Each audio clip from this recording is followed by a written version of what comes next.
All right, we're recording now. Okay, yes, it's telling you. This meeting is being recorded. So watch your whatever. I don't know. I don't think you're gonna go on some wild tangent. You're not my friend Shelby. Just wait. I have to edit her out. I've been saving it up. Okay, let's ruin both of our careers. So how are you today? I'm doing all right, Tara. How are you? I'm all right. Made the bold choice to eat Chipotle's.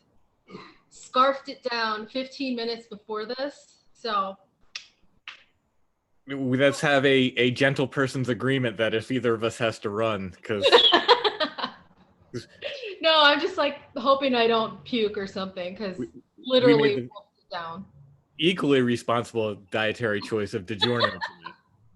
Yeah, and you know, I get the cauliflower rice now, which me and vegetables are not generally friends, so also a excellent decision. I've not tried the cauliflower rice yet. I've heard good things. It's really good, actually. I actually prefer it, and I love their rice, so. You prefer the cauliflower? I do. Wow. All right. Like, it's flavored differently. It has I don't know. It's just different. And it has crunch to it, so it's got texture. Oh, that's good. I've had cauliflower rice before, just not theirs. Yeah, it's good. Highly recommended. All Sponsors. Right. I'm gonna go into my local Chipotle and I'll say Tara sent me. Yeah, I think we should go for a sponsorship to Chipotle. Oh my God, that would be awesome. Anyway.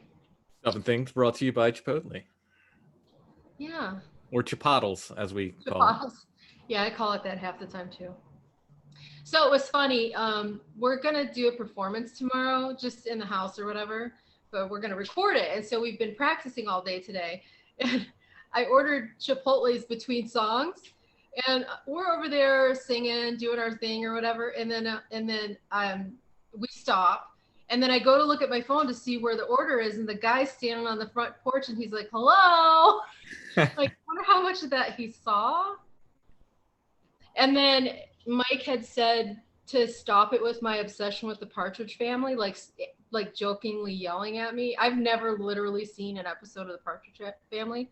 So I'm just like, this guy probably thinks we're insane doing this weird music and then yelling at each other about the Partridge Family. But anyway, so that was my afternoon. We went to an antique store today, like rebels. Yeah. And there were people without masks, and I bailed, and that was that. Yeah, I can't even. Like, Arizona is exceptionally stupid when it comes to this. Hence the reason we've been like #1 in the entire world for. Mm-hmm. We're probably not right now, but we were like a couple weeks ago, and I don't know if it's. I think people in Arizona have this like rebellious thing about them, because you know we're allowed to carry guns and we're like the Wild West, and we're like Texas's hotter cousin. I don't hotter as temperature, not as in looks, but there we go, getting canceled. But my friend TJ lives in Texas, and he gets mad at me because I call it dry Florida. Yeah. And he gets very, very upset at me for that. Well, here's the thing. Like, I have some very good friends from Texas, and I love and adore them. But it's kind of like here, where you're either cool or just a fucking jackass. I think that's everywhere. I really do. True. But I'm gonna anybody who has a lot of pride about their state or whatever, they're gonna get grief from me. Not because anyone's better than any other, but because It's kind of weird. It's kind of weird to be like, have some weird pride about a place. Like, that's odd, but whatever. Yeah. Don't mess with Texas. That's all I know. Yeah, well, I feel like Arizona could take Texas in a fight.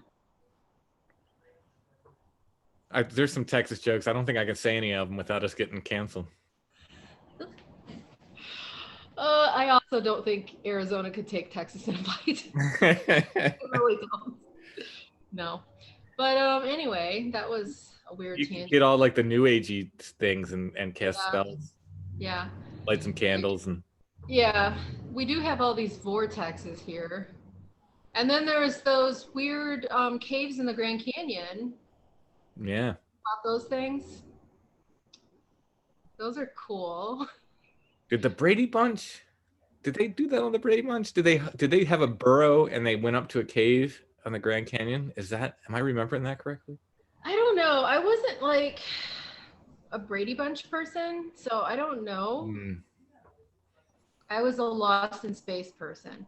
So I think on our like after school programming or whatever, most of the time we didn't have the Brady Bunch. It was Lost in Space.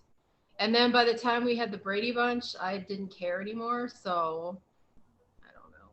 What the hell am I talking about? I don't know. I'm sure people are intrigued. No one cares. Literally nobody cares about this conversation. Tell us more about the TV shows you watched when you were children. No. What the hell? Explain the plot in detail. But in answer to your question, probably they went into a cave in the Grand Canyon. I just feel like I have a memory of this, like a burro or a mule or a donkey and the Brady Bunch and the Grand Canyon, but I could be wrong. Yeah. You know, one episode they went to an amusement park in Ohio. So I'm guessing it was probably Kings Island. I think you're right. Yeah. That Kings sounds Island right. was like the famous one. Though I think Cedar Point is known for having better roller coasters. And I grew up by Geauga Lake, which was right beside SeaWorld of Ohio. They had to literally fly Shamu in every year. So Really? because it was too cold or something for him to be there in the winter. Probably because his tank was too small and it would freeze. I don't know. But I have no idea. But every year, like on the news, they would show when he arrived, and this poor whale, like they would have him in this like sling, lifting him up and putting him into the water. And the tank was like barely bigger than an Olympic-sized swimming pool. Like maybe put two Olympic-sized swimming pools together. It was deep, but as a kid, I loved it because it's Shamu. Like, of course, you love SeaWorld. As an adult, I'm like, why do you have a SeaWorld in a land like in the middle of Ohio? Like, yeah, messed up. Do they have to give him Viagra for his back fin to stand up? Yeah, his fin was flappy. That's the saddest thing. I don't know if you saw that documentary on SeaWorld. I won't watch it because that will kill me. I purposely avoid things like that. It's brutal. Yeah, don't. There's no good. I mean, it's nice to be informed, but it's not like you leave it with a good feeling at all. You know, right. I already know it's shitty, so I don't need to like torture myself by watching it, kind of thing. Yeah. Like I avoid anything like child abuse or any of that kind of stuff because I can't. It sticks in my brain and I can't get rid of it. Yeah. I remember you said that about one of the stories that you guys did where you researched a little girl and it like stuck with you. It's hard to know that stuff. It was a series we did called The Broken Circle. Her name was Jenny Beam, and it was a super interesting story. Right, she was like taken in the 1920s, I think it was. Just super interesting story. It was just local enough where we could drive to. It was a couple hours away, but we drove there, and we drove around and finally found the church where she was buried, the graveyard. And it was the moment I looked at her tombstone, and it just hit me, and like how real it was. Right, like it's not a story.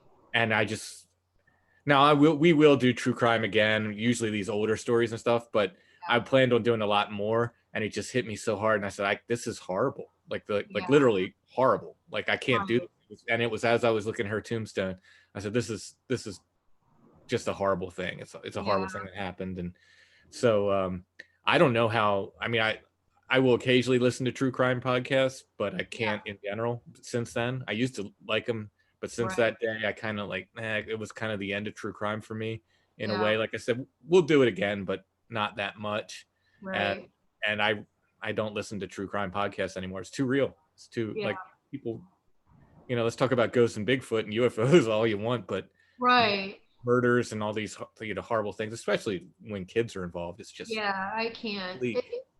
Especially because you have kids, I have kids. Like all I can do is picture Dirk in that situation. Right. And it's not a pleasant feeling. So I try to avoid that kind of stuff.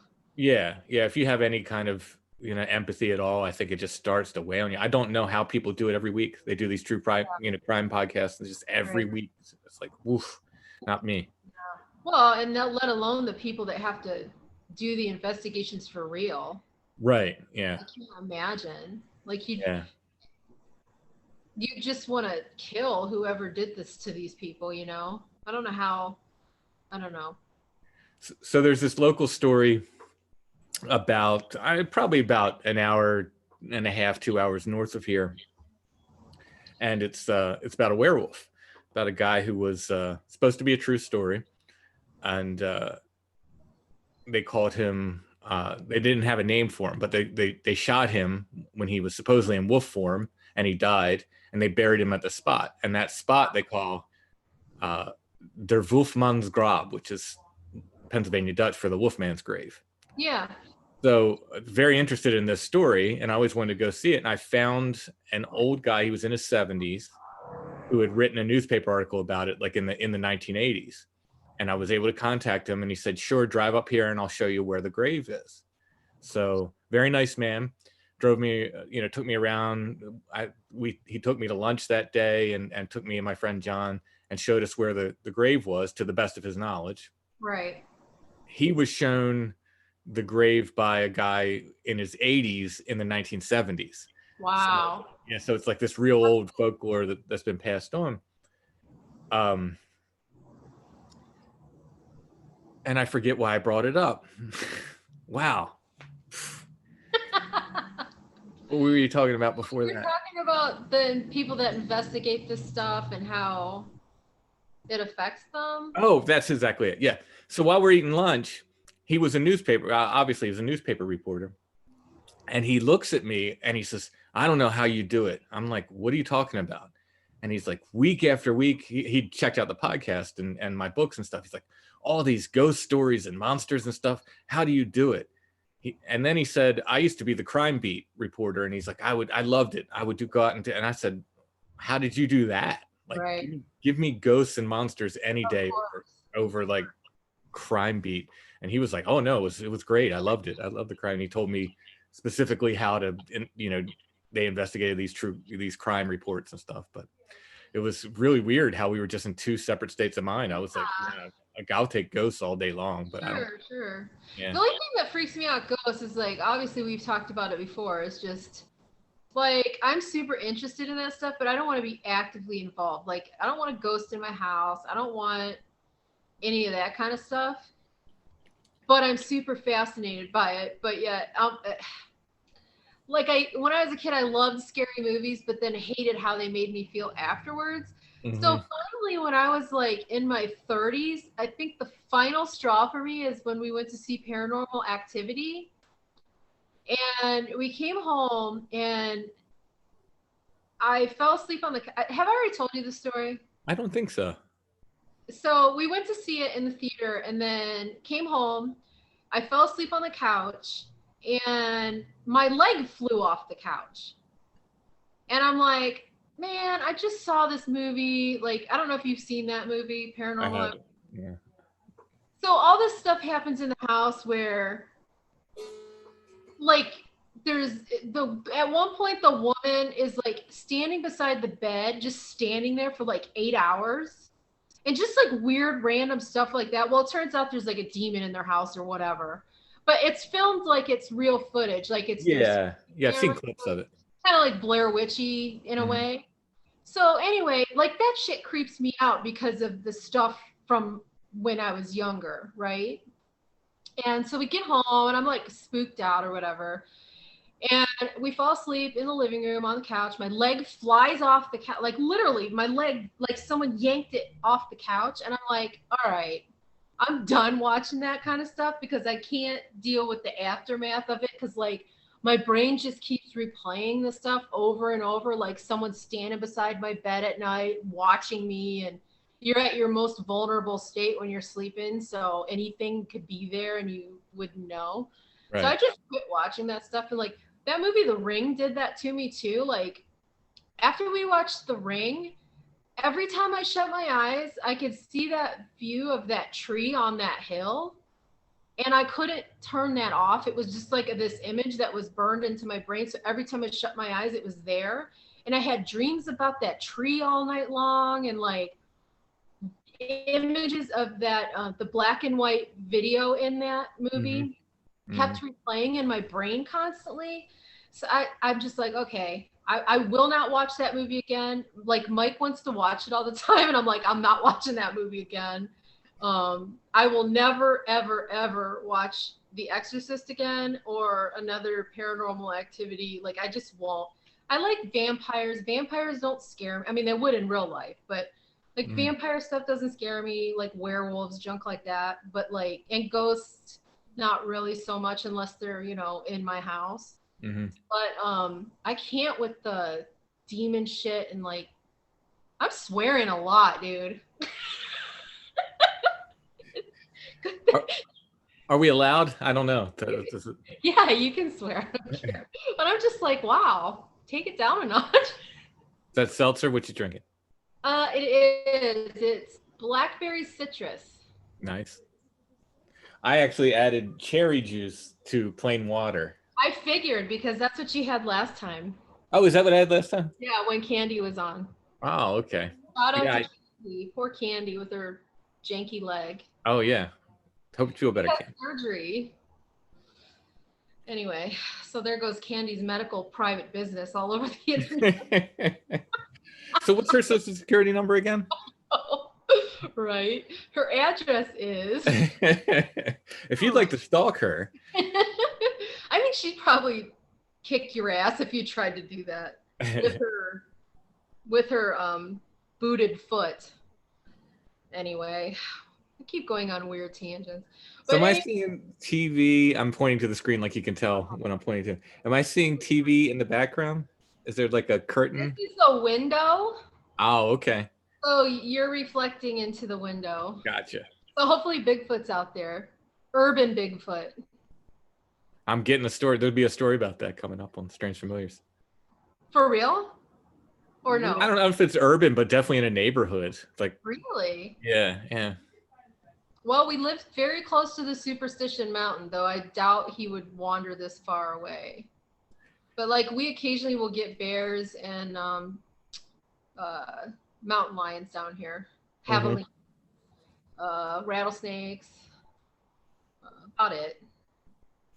I don't mind rattlesnakes. No. No. I don't want to step on them, but I don't mind them. You know, they don't make me scream. But I don't think they make me scream, but they freeze me in terror. A couple years ago, we were walking in our neighborhood, and our neighborhood's very small. And there's like a little, like a gully. We call it the park, but it's really just a gully for when it rains here, it can fill up instead of flooding people's houses. Retention basin. And we were walking our dogs through there, and all of a sudden Mike goes, "Stop." And I'm like, "What's going on?" Our dog was getting ready to put her foot down on top of a rattlesnake. Wow. And you couldn't even see it. Like, I don't know how he saw it. It just was perfectly blended in. It took me a while to figure out where it was. And there's this really weird phenomenon here where rattlesnakes have started to evolve to not rattle because rattling calls attention to themselves. And so this guy didn't rattle at all, and he didn't move. So I don't know. We were thinking like maybe a hawk dropped him or like an owl dropped him or something, because he clearly, like, something was wrong with him because he wasn't reacting to us at all. But yeah, that was creepy. I don't want them in the neighborhood. We have coyotes in here all the time and stuff. I'm cool with coyotes and whatever. But yeah, we're pretty close to the edge of the desert. So theoretically, a desert Bigfoot could meander down here. Knock on your door, say hi. Yeah. I mean, please don't, but I won't answer the door anyways because I don't answer the door for anybody, but So I was on a hike one day, and we were basically climbing this mountain up near the Appalachian Trail, and there's signs like "Look out for rattlesnakes," blah blah blah, etc. yeah. So we have timber rattlers here, and I don't think we saw any that day. In fact, I'm pretty sure we didn't. It's basically a couple miles up to the Appalachian Trail on this hike, and then you turn around and hike back. It's not a loop or anything. So we went up to the AT. I think we had lunch there, and we came back down, and we paused at this one spot, and this other guy's coming down behind us a few minutes later, and he says, "Man, did you see all those copperheads up there?" And because this place is all kinds of rocks, and I didn't see one copperhead all day. He said they were everywhere in those rocks, and I was like, man, I had my hands all over them because you kind of you almost had to rock climb through this trail. It's like very, very rocky, and it's on the peak of this ridge. It's not an easy hike. And I had my hands all over those rocks. I didn't see one. So he's like, yeah, there were tons of them up there. Like, you lucked out. Yeah. Yeah, that's scary. It's funny because I used to be really afraid of snakes. And then a couple of years ago, I just really just wasn't afraid of them anymore. And part of it was because that Goldfield place that's only a couple miles from my house, it's like a little ghost town kind of touristy thing.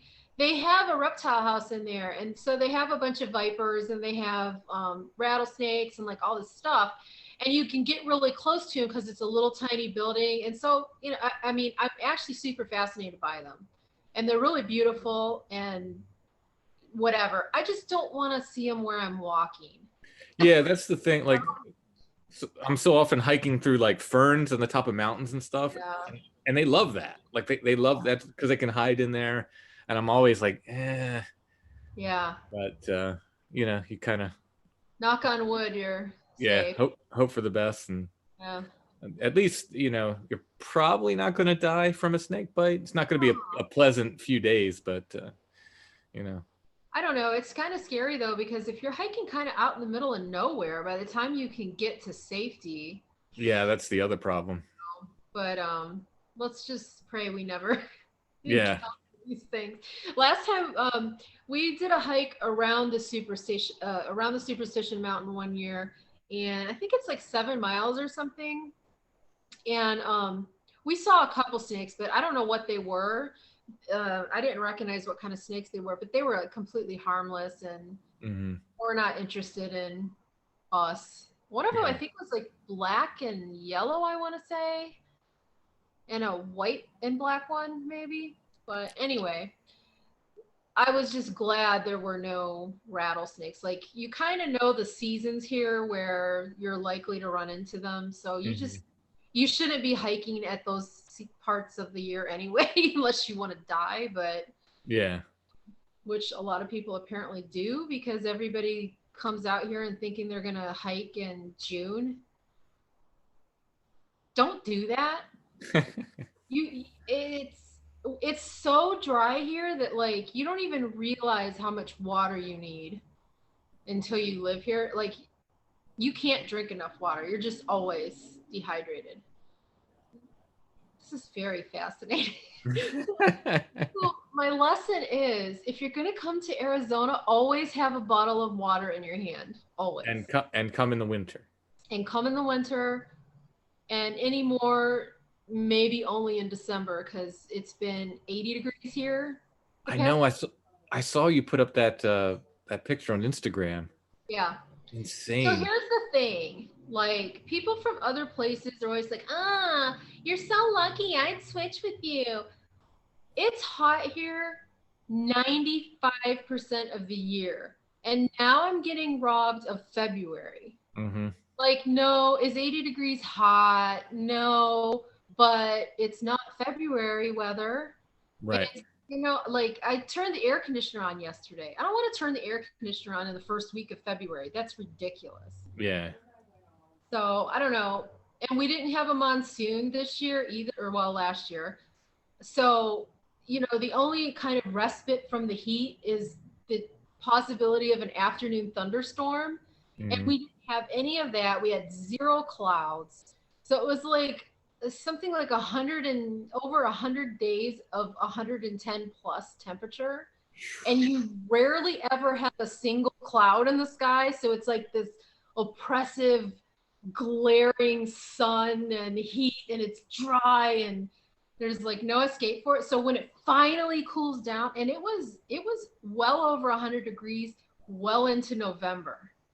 So it was just hot, and it was like never ending. And finally December hit, and it was like we had a couple days, like we had freeze warnings and stuff like that, and it was like glorious. Like, I can wear a long sleeve shirt, it's so fantastic. And then now it's hot again. Just like, I'm praying that it cools back down so we get at least a couple more weeks of decent weather, but whatever. I don't know why the hell I live here anyways. I hate the sun. Goth. Just kidding. No, it's kind of an odd place for us to live because Mike doesn't like it either. So I don't know. An odd choice for us, but what are you gonna do? You are where you are. Yeah, and I mean, I like the infrastructure here, and it is beautiful, but that heat, man. Non-stop sunshine. If I didn't have to work, I would definitely be a night, like sleep during the day, up all night person. Yeah. Oh yeah. When I fall into my natural schedule, I'm complete night owl. Totally. And I always have been, even as a little kid. Yeah. Up till 2 or 3 in the morning, and then. I never had a bedtime. I didn't have a bedtime either, which as an adult now of a child, I'm like, that's probably not a good plan. Yeah. For your little kid. So you just have one sibling? Yes. And he was 6 years older. I was number 6 of 6. Yeah. So you were just a wildling. Yeah, my parents were pretty done when I came along. So I think my parents were kind of done too, but I was kidding. My mom would kill me if she heard that. But no, I think that they were just chill people. I don't know. Yeah, I see. My first, like the first 3 kids in my family, my 3 oldest brothers, they had it a lot rougher than the last 3 of us did. I know that. Parents were kind of broken in a bit by them, but I think it was an unwritten agreement on, like, thinking back on, I think my mom and I had this, my dad was, dads back then, they go to work, they come home, and that's all they had to do. Right. They were Archie. Yeah. But my mom and I think, had this unwritten agreement that as long as I got good grades, the night was mine. So I would just stay up all night. I remember being out all night long on the farm with my pet dog, just running around, playing. So crazy. And just coming in whenever, I would watch, from the youngest age, I would watch late night shows. Like, I remember.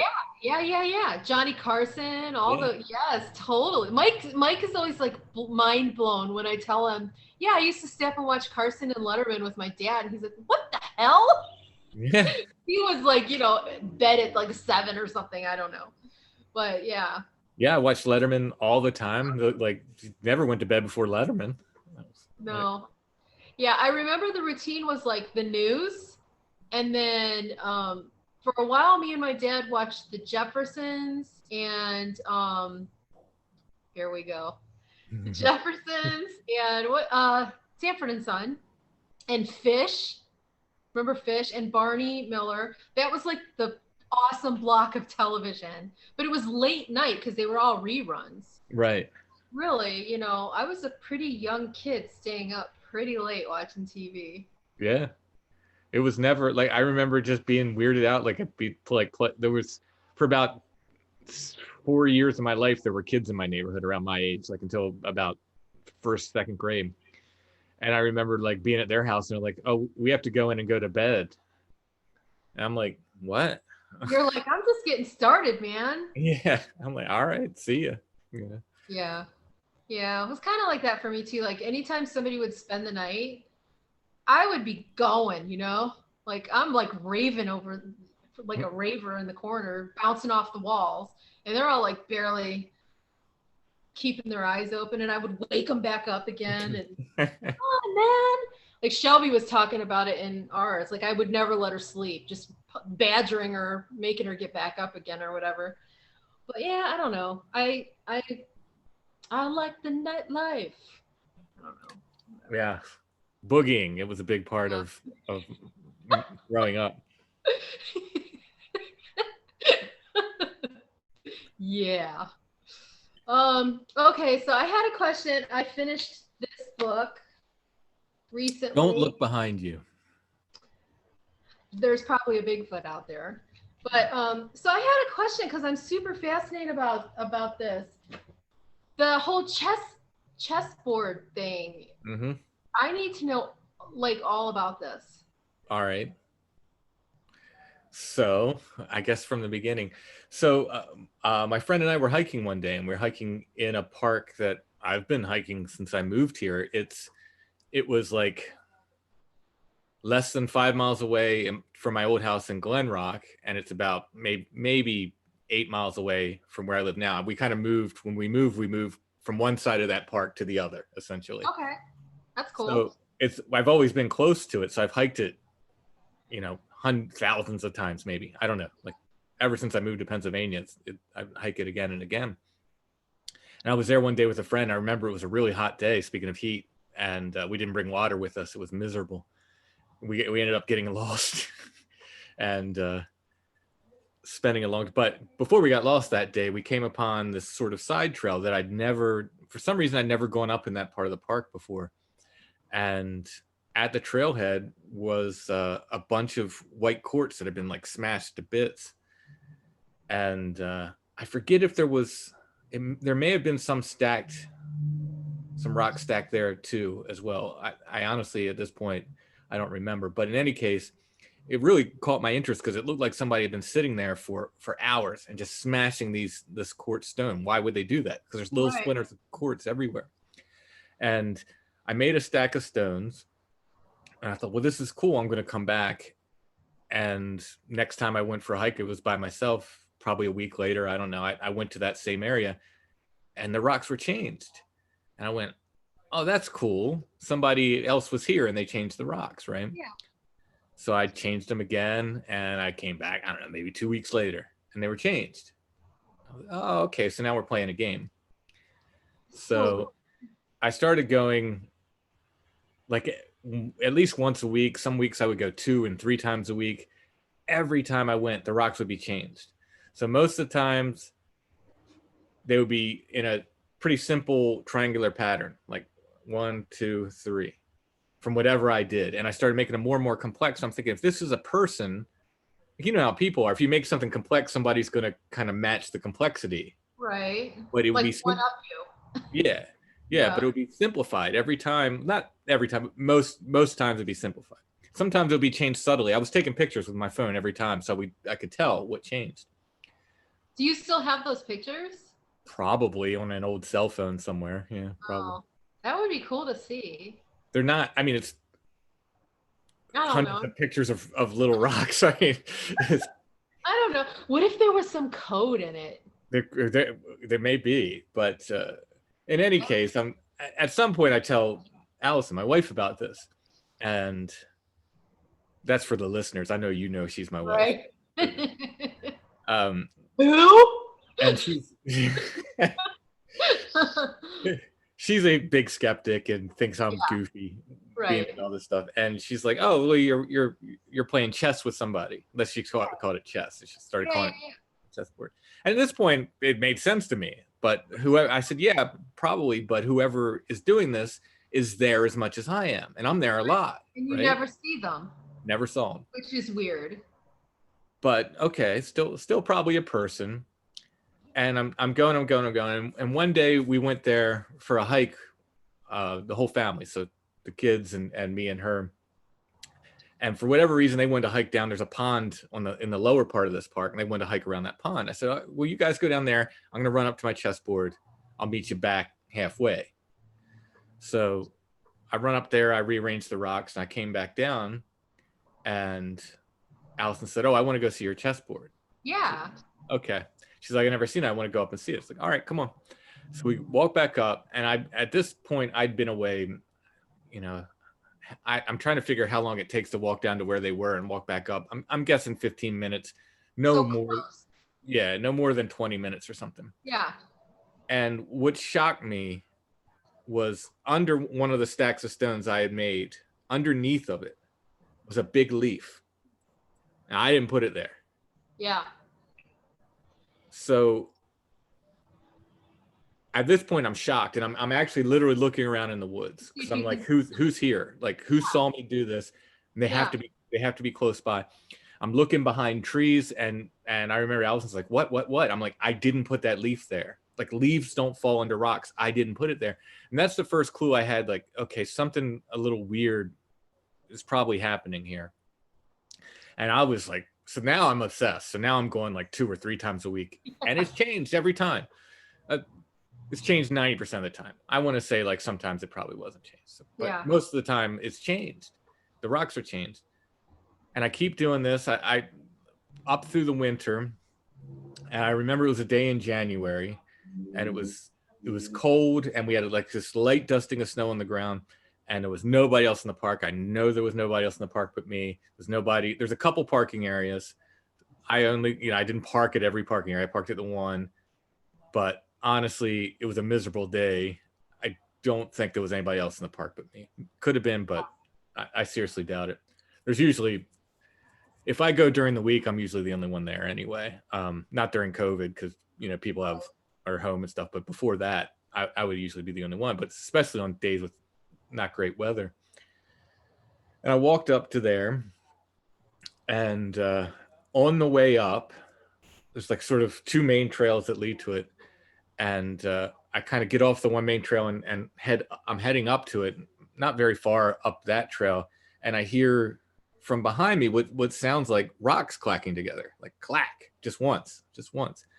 And I went, oh, that was weird. And there's like a drop off. So I walked back down. I looked over the drop off. I'm looking for anything, that could have made that noise. Don't see anything. So back up the hill. And there was a murder of crows, a flock of crows that lived in the trees right there. And I guess they lived, I don't know, they roosted there. And they were used to me because I was there so often. So they would call, they would announce me, but they weren't like afraid of me at all. They would kind of say like, I don't know, I'm guessing. Yeah.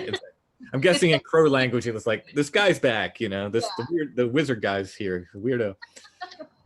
But they didn't really react with fear to me. Well, this day, I mean, hundreds of these crows just came out of the trees, and they're just squawking right over my head.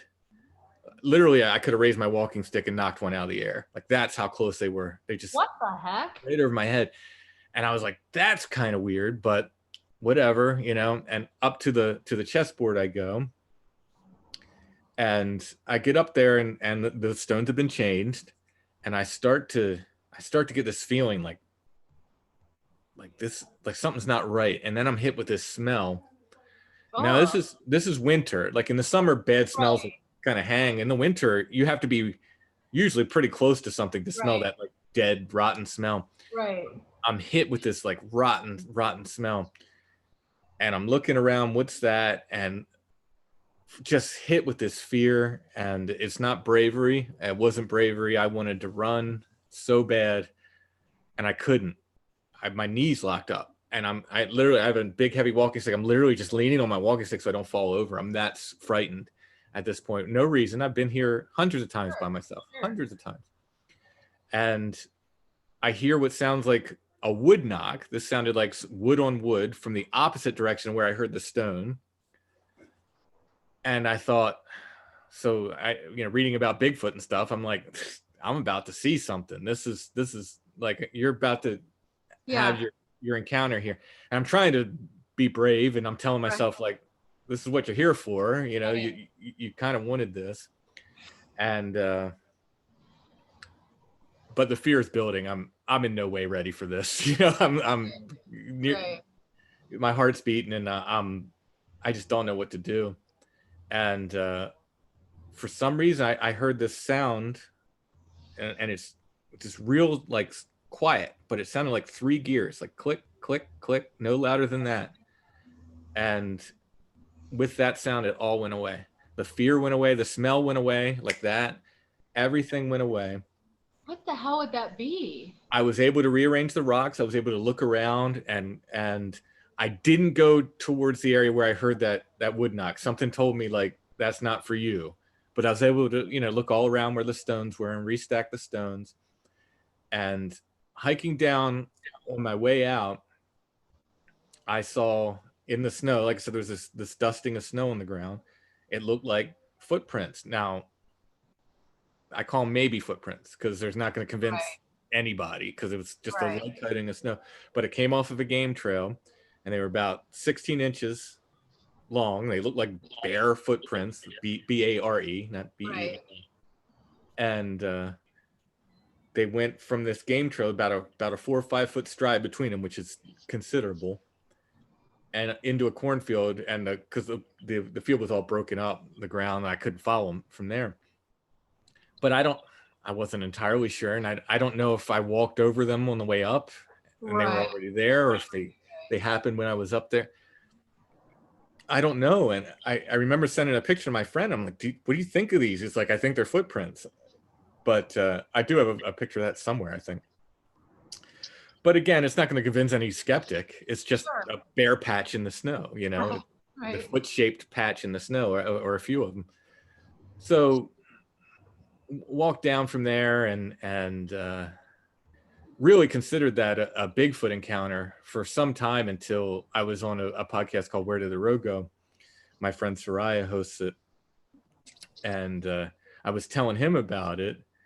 And basically I was presenting it as a almost Bigfoot encounter. And he stopped me and he said, well, you don't know that was Bigfoot. And I said, what are you talking about? It had every like sign of Bigfoot. He said, no. He said, all of that same stuff can happen in a house, and it's called poltergeist activity. Oh. And it slapped me upside the head. I was like, what? And because in my mind, I had sort of not figured it out, but I sort of had a place to put it. Right. And then it was like getting smacked upside the head. I was like, whoa. And I just remember saying, you're right. I don't like that. I don't like that. I would rather see big. Why did I almost call him barefoot? Bigfoot. Oh my God. So, but I kept changing the stones until like the spring of the following year.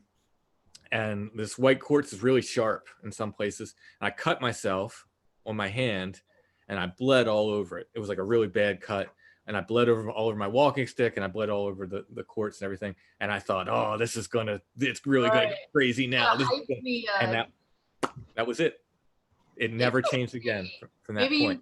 Maybe you tainted the purity of the quartz or something. Yeah, I mean, I've had a number of people, like Bigfoot people, say, oh, Bigfoot didn't like that because, whatever. Like it was a threat. I don't know how they know, but right. Nobody knows. Yeah, exactly. I don't know. Right. Interesting. Fascinating, though. Well, so I have a couple questions. Yeah. The easiest one: do you think the crows were trying to warn you, like you were their buddy, and they were trying to warn you, like, dude, there's something jacked up right here? I'd like to think that. I'd like to think we were that tight, but I think more they were something spooked them. Like I don't think. But it just seems strange that they were flying so close to your head. It was weird. It was almost like, when you walk by a tree that has a bird nest in it, and the mother will swoop down at you. Mm-hmm. That's what I thought, is that these things are trying to warn you away from something. It's certainly possible. I took it as they were afraid for their own safety in a way, and they just were getting out of there, and they didn't care about me, how close they were to me or anything. They just they wanted out. But I'd like to think that they were my buddies and they were trying to warn me. That's it. I'm gonna believe that, because I like the whole Snow White birds and thing. Well, I love crows anyway. Like, right. Yeah. And the fact that they, knew you and said hi every time you came through. Yeah. Or like With that. this asshole again. Yeah, right. Yeah. Disrupting our peaceful forest. Was this on state? Like, is it a state park? It's a county park. Okay. And then, so you said that there was a bunch of quartz. Now, I remember Susie on one of their podcasts talking about how there's tons of quartz, like right under the ground, like pretty close to the surface in Pennsylvania in your area. Mm-hmm. So is it just laying around there? Yeah, I mean, you can kick it up a lot. That's Yeah. fucking cool. Like, did you ever take any of it home with you? Yeah. In fact, I did a 'Cause I would have been grabbing it. I did a CD not this past Christmas, but the Christmas before, because I was some of my music was on the soundtrack to a documentary Hellier, and I did like a CD set, and I put it. It's actually quartzite. It's white. It's not the clear quartz. Okay. It's white, and I put a piece of quartzite in. I made a whole box like bag and with a and all that, and I put a piece of this white quartzite in each one. So I've brought it home.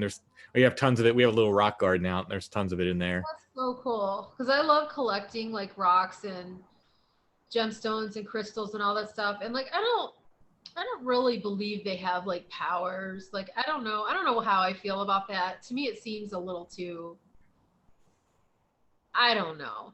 Mm-hmm. I don't say it's not possible, but like I collect them because I like them. I don't collect them because I think I'm gonna get like some kind of awakening or whatever. And if people believe that, that's 100% cool for them.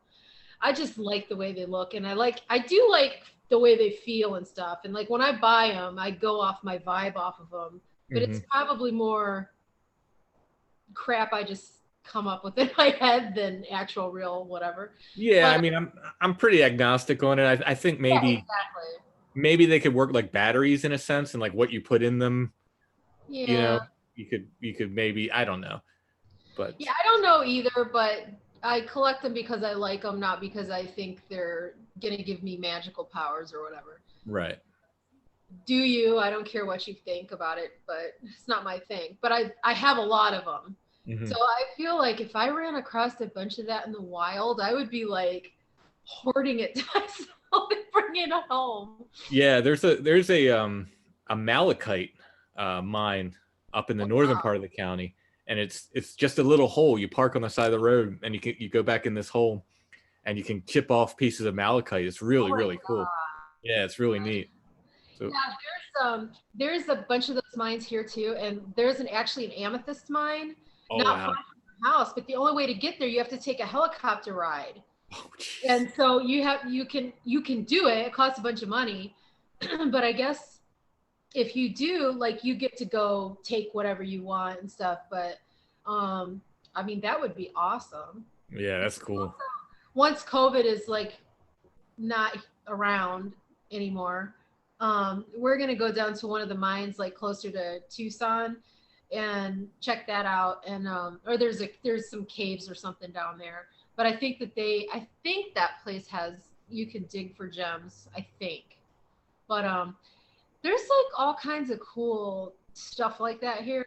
And like I have a gem shop that's like a wholesaler. So you go in there and there's just boxes and boxes and boxes and crates filled with rocks. Oh, that's awesome. Yeah, and like hunks of stuff like this big, like big huge amethyst hunks, and like just all this stuff. And so it's just like 2 miles from my house.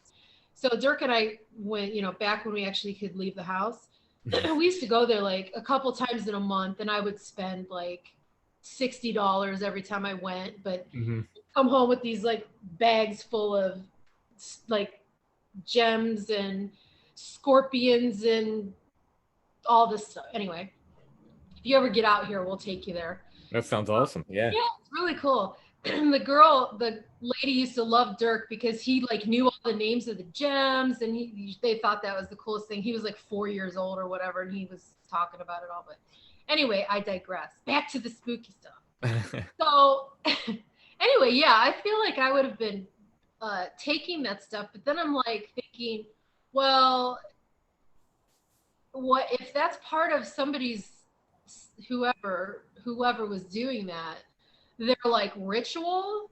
Mm-hmm. Like I would, because in the beginning I would think that maybe they had a rhyme or reason to those symbols that they were doing, like they were casting magic or, you know, rituals and whatever. And then you're over there like fucking up their stuff, and Right. putting it back. Like, you know, obviously the more it went on, though, it gets weirder. That part kind of felt playful. So Yeah. after this, I'm sort of, for some time, I'm sort of mourning the loss of this, because like I said, it stopped, and no matter how many times I restacked them after that, it was done. So weird.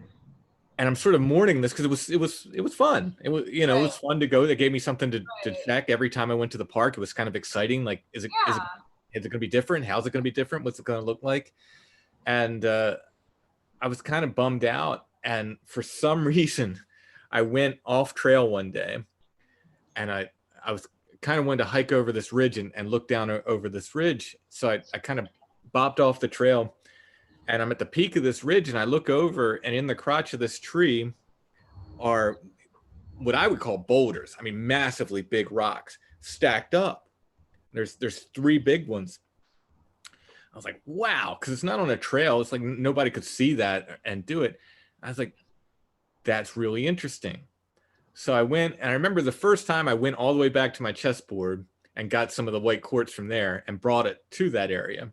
Oh. And I stacked it on top of that. I got some big pieces and threw it in my pack and stacked it on there.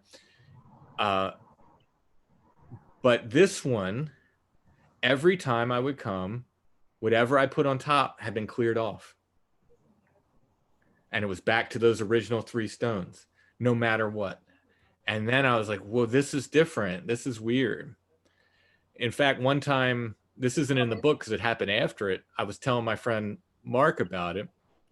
He loves that area. He loves to go hiking with me there. And he's a big guy. Like I'm a pretty big guy. Yeah. He's a muscular, big guy, like a ex-military. He's a beast. And I'm telling him about it. He's like, well, show me. So I was like, all right, come on, I'll show you where it is. And he's like, I tell you what we're going to do. He's like, we're going to put some stones on top of that if somebody moves these, then we'll know they were like the wind or whatever. Right. And he said, we'll know they had to be at least as big as me. And he picks up, there's no way I could pick up these rocks. He picked up boulders. I mean, just these massive rocks and put them on top of there. 2 or 3 of them. I forget how many. And I was just like, geez, I thought he was going to hurt himself doing it. Like, that's how big these rocks were. I was like, all right, you know, I'm willing to try it. Why not? And came back sometime later. I wasn't checking every week at this point. You know, maybe a month and a half later, a month later, cleared off. So it had to be somebody's, and it's not like they were just laying there. They're gone. So whoever did, completely gone. Like they weren't just laying on the ground. No. Okay, that's really weird. That's really weird. Huge. So when you would put the little rocks on there, would they be on the ground or would they be gone? Most of the time I could see them on the ground. Like it looked like they were just pushed off. Like someone just was like, get this off here. Yeah. Wow. So that was really weird. But before Mark did that, I and this is, don't do this. Like I'm saying that to people out there, like don't do. I know it's, the thing about this is, and we call this gifting in the Bigfoot community.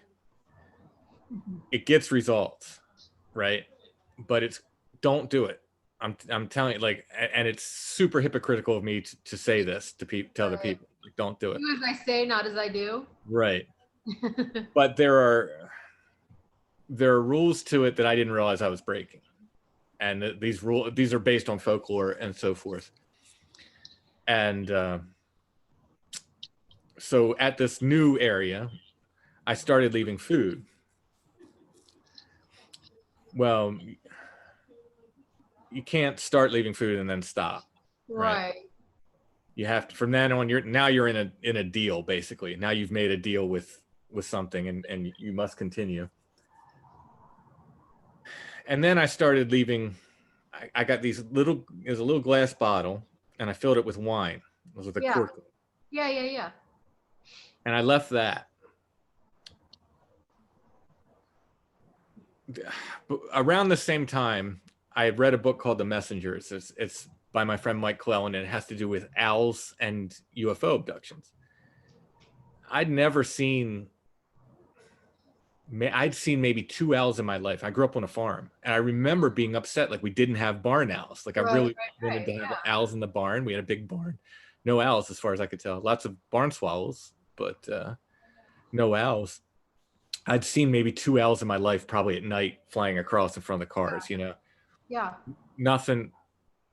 It was really kind of a lack of owls in my life before I read this book.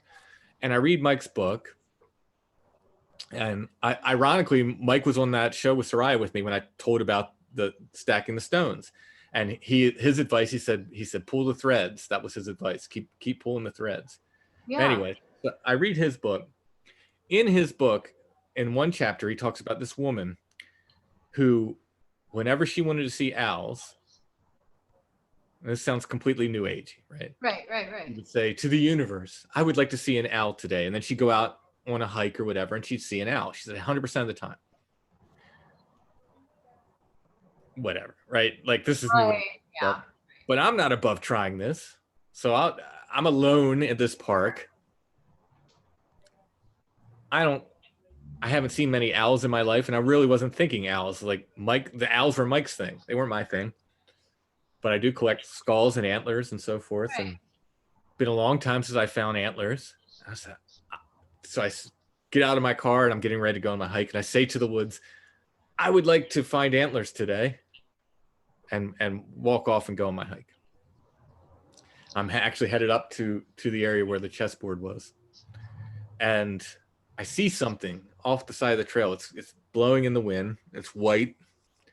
And I do try to clean up in this park. I feel like it's the least I can do is to clean people's trash when I'm there. Sure. And I immediately got upset because I thought it was somebody put I saw somebody put their kid's diaper in a bag and hung it in the tree. Right. Like, gross. I'm going to have to clean this up. So, you know, this, whatever this is, so I step off the trail and I kind of make my way to this tree where this white thing's blowing in, and I realize it's not a bag.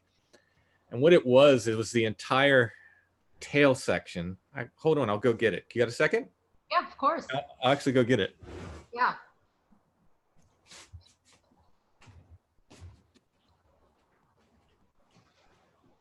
Do do do do do do do.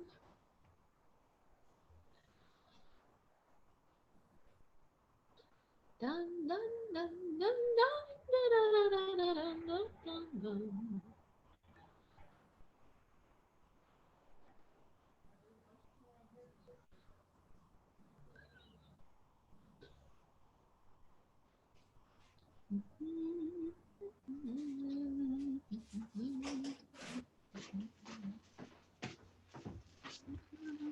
Sorry, it took me a second to find it. It's all good. I was just being an idiot while you're gone. So this is, and it's come apart because it's been sitting in my house drying out. Ow. This is, and it spreads out a little bit better than this. But if you see, it's been compressed as it's set down. This is the entire tail section of a barn owl. Gosh, what the heck? That's what was hanging from the tree. And you can see Okay. this kind of part up here. Yeah. That was impaled on a little, it wasn't even a thorn tree. I wish this was spread out like it was before. I'm trying to spread it out without breaking it. It was all spread out so you could see all the different feathers. Oh, wow. But this was what was blowing in the wind. That's what I saw. Oh, cool. I'm having trouble with the camera. But that hard part there was impaled on a piece of this branch. On like a.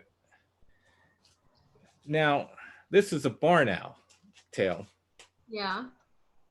I asked for antlers. Right. And I got owls. Yeah. That's funny. That's what I got. Now, this is not natural to me. This isn't like, this This didn't fall off an owl. If you look at that part. Yeah.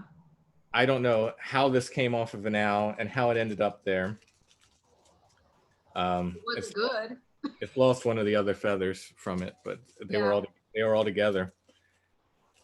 And I'm amazed at this. It hits me right away. I went, "Oh, you asked for antlers and you got it's an owl." That's funny. Tail feathers. Like, jerk, you were supposed to ask for an owl. Right? I don't know what I was supposed to do. So that's funny. Around this same time, and I realize this gets confusing. So since we're doing show and tell.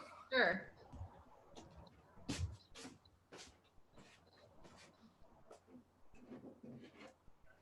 So I've told this story on tons of podcasts, but I can actually show this stuff now. Yeah. So around the same time, I'm in an antique store, and there's this whole shelf of owls. Like the whole shelf is just full of owls. Right after I read this book, and they were $1 each. Right. And most of them were these little like ceramic, very, very realistic looking owls. But one of them was this great big wooden owl. It looks like it's carved in this like kind of folk art style. Yeah. Cool. And I really didn't want to start collecting them, but like this one spoke to me or whatever, and I was like, I want to get that one. Let me see his face again. It's weird because he sort of looks like a soldier. I don't know. Like I don't know. In any case, I pick him up and I turn him over, and on the back is this wizard face carved into the bell. It's destined. Yeah, that's funny. And I went, wow, okay, so this is coming home with me. So that's cool. I grabbed an owl, I got a wizard. But that's funny. I'm doing all these Bigfoot books, and I love doing artwork. I love drawing Bigfoot, but after a while, enough, right? So I was looking for something else to draw, and I thought, I came across this book called The Vita Merlini, which is the life of Merlin. It's a very old, like medieval era book. Right. But it's the life of Merlin. I thought, well, I'll illustrate that. That'll be fun, different. It's not Bigfoot. It's different. And I'm in the park probably a couple days after, same park, a couple days after finding this owl tail section. Yeah. And I'm walking down and I'm thinking, I do a lot of my writing, believe it or not, when I'm hiking. I do too. I totally do. Yeah. And thinking and ideas come to me and so forth. And I'm kind of rolling over this Merlin idea in my head and like, how am I going to do it? What's it going to look like? And I'm hit with this thought. All of a sudden, I realized like Merlin has a wild man period where he's called a wild man. It's after there's a big battle, a bunch of young men die, and he blames himself. And he leaves society, he goes off into the woods, and he learns how to talk to the animals. And depending on the account, some accounts have him growing hair all over his body. Some accounts just have him sort of living half naked or naked in the wild with the animals and this and that. He becomes a wild man, and they refer to him as a wild man. They call this his wild man period. Now, Bigfoot and wild men in the old times, basically that's what they call Bigfoot. They call him a wild man. Yeah. So it hits me as I'm walking down the trail and like, oh my God, Merlin was a wild man. I can't get away from this. Like I can't get away from Bigfoot, right? Yeah, right. Like it's like a humorous thing. It's not upsetting at all. Of course. And as soon as this thought crosses my mind, I hear the sound. It's something big coming through the trees. Out pops a barred owl. Now, not a barred owl. This is a barred owl, different kind of owl, bigger. Pops out of the trees right in front of me and flies down the path right as I had that thought. It was insane. I mean, I was stunned. I was just like, whoa. So now I see owls all the time. I completely blame Mike Clellan for this, but that was sort of the start of it. Back to leaving the alcohol. So I leave. I'm there another day. This is yet another day. This is all around the same period though. This is within weeks. And I drop the alcohol in it. There's a hole in it. So there's these boulders are stacked in the crotch of this tree, and down the bottom there's a hole about that big. So too small for me to get my hand in. A little kid could get their hand in there too. But again, this is off trail. This is like, to my knowledge, like nobody knows this is there, or very few people. It's not something you can see from the trail. It's not something you walk by and go, oh, look at that stack of rocks in that tree. Let's go mess with it. You know, you'd have to know it was there. So I dropped this little bottle of alcohol in that hole, and I said, I would like to find a skull today. I said it out loud. And I walked not even 10 minutes away. Basically, those woods empty out into a field, and I'm walking across this field, and I look over and I see literally a circle of trees in this field. Like I said, I've hiked this park hundreds, if not thousands of times at this point. And I thought, I've never been in there. Never once. I've never gone in that circle of trees. What's in there? So I head right for it. And as I get inside the circle of trees, there's a big stack of stones in the middle, like, I don't know, 10 feet high or something. I don't know. Yeah. And I thought, wow, that's neat. It's obviously like this field had been farmed, and the farmers had thrown their stones there for hundreds of years. Sure. Yeah.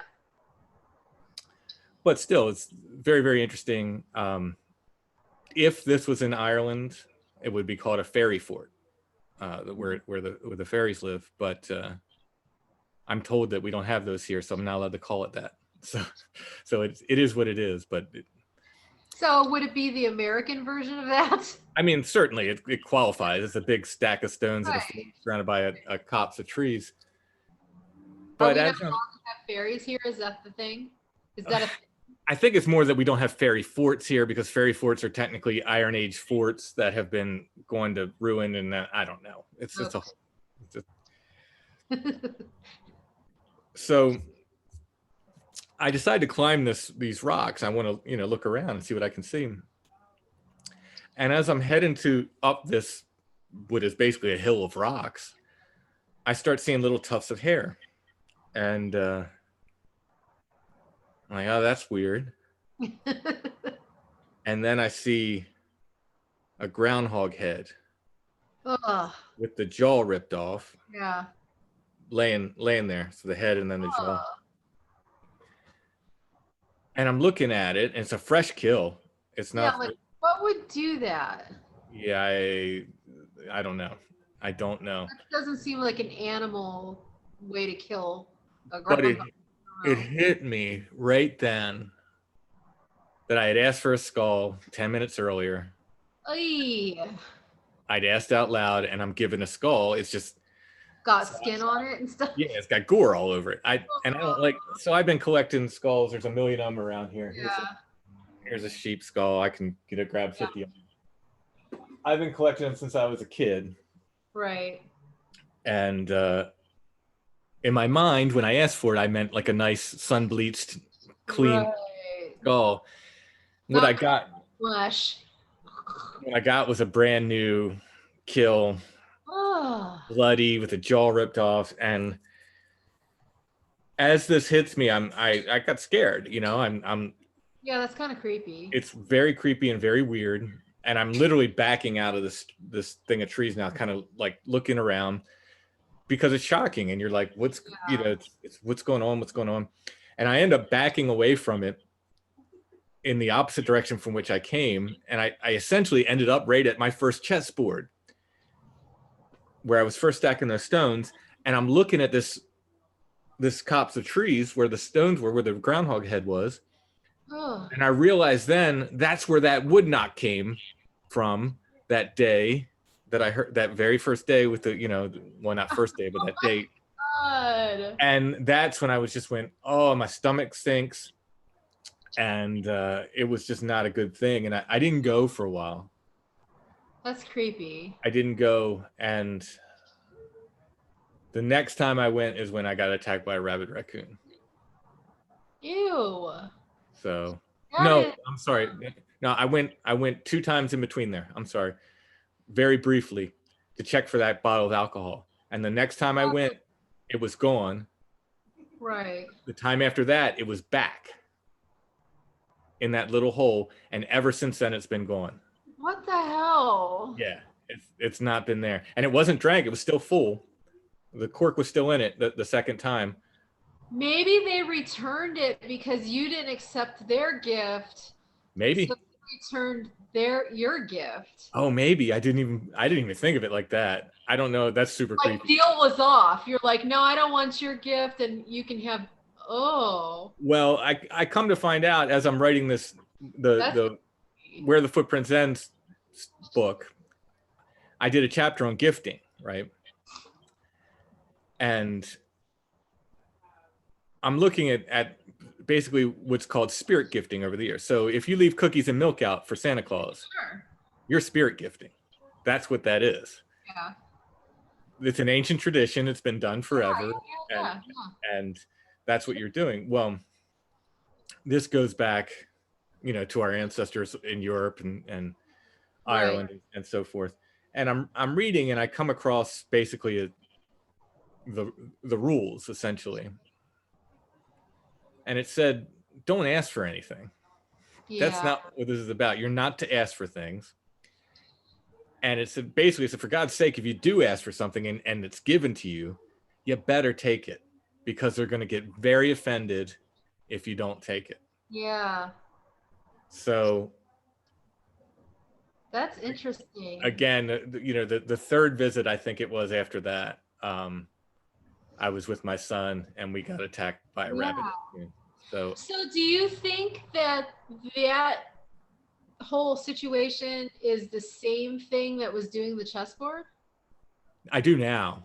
Yeah. I do now. And so the poltergeist theory, I think the movie Poltergeist really wrecked me for poltergeist. Mm-hmm. Not that I probably wouldn't be wrecked for them anyways, but I can't picture poltergeist as anything but like super evil.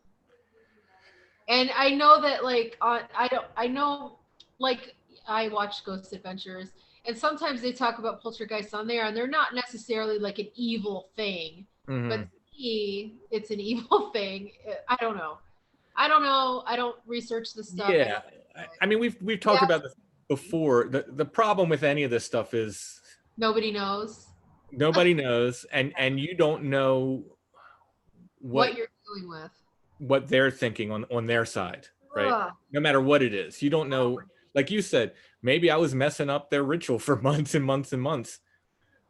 I don't know. Like to me, it was a fun little game. You know, maybe they're getting progressively more frustrated every time. I don't know.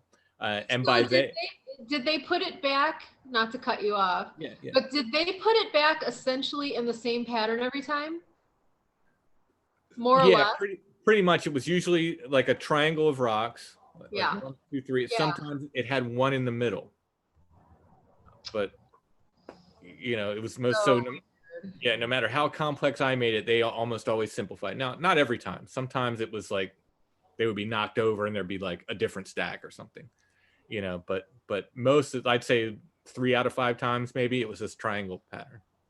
See, like in my head, I'm like, that is so cool. And like, I want to do that. And then the other side of my head goes, don't do that. Yeah, like I said, it's hypocritical of me to tell people not to do it.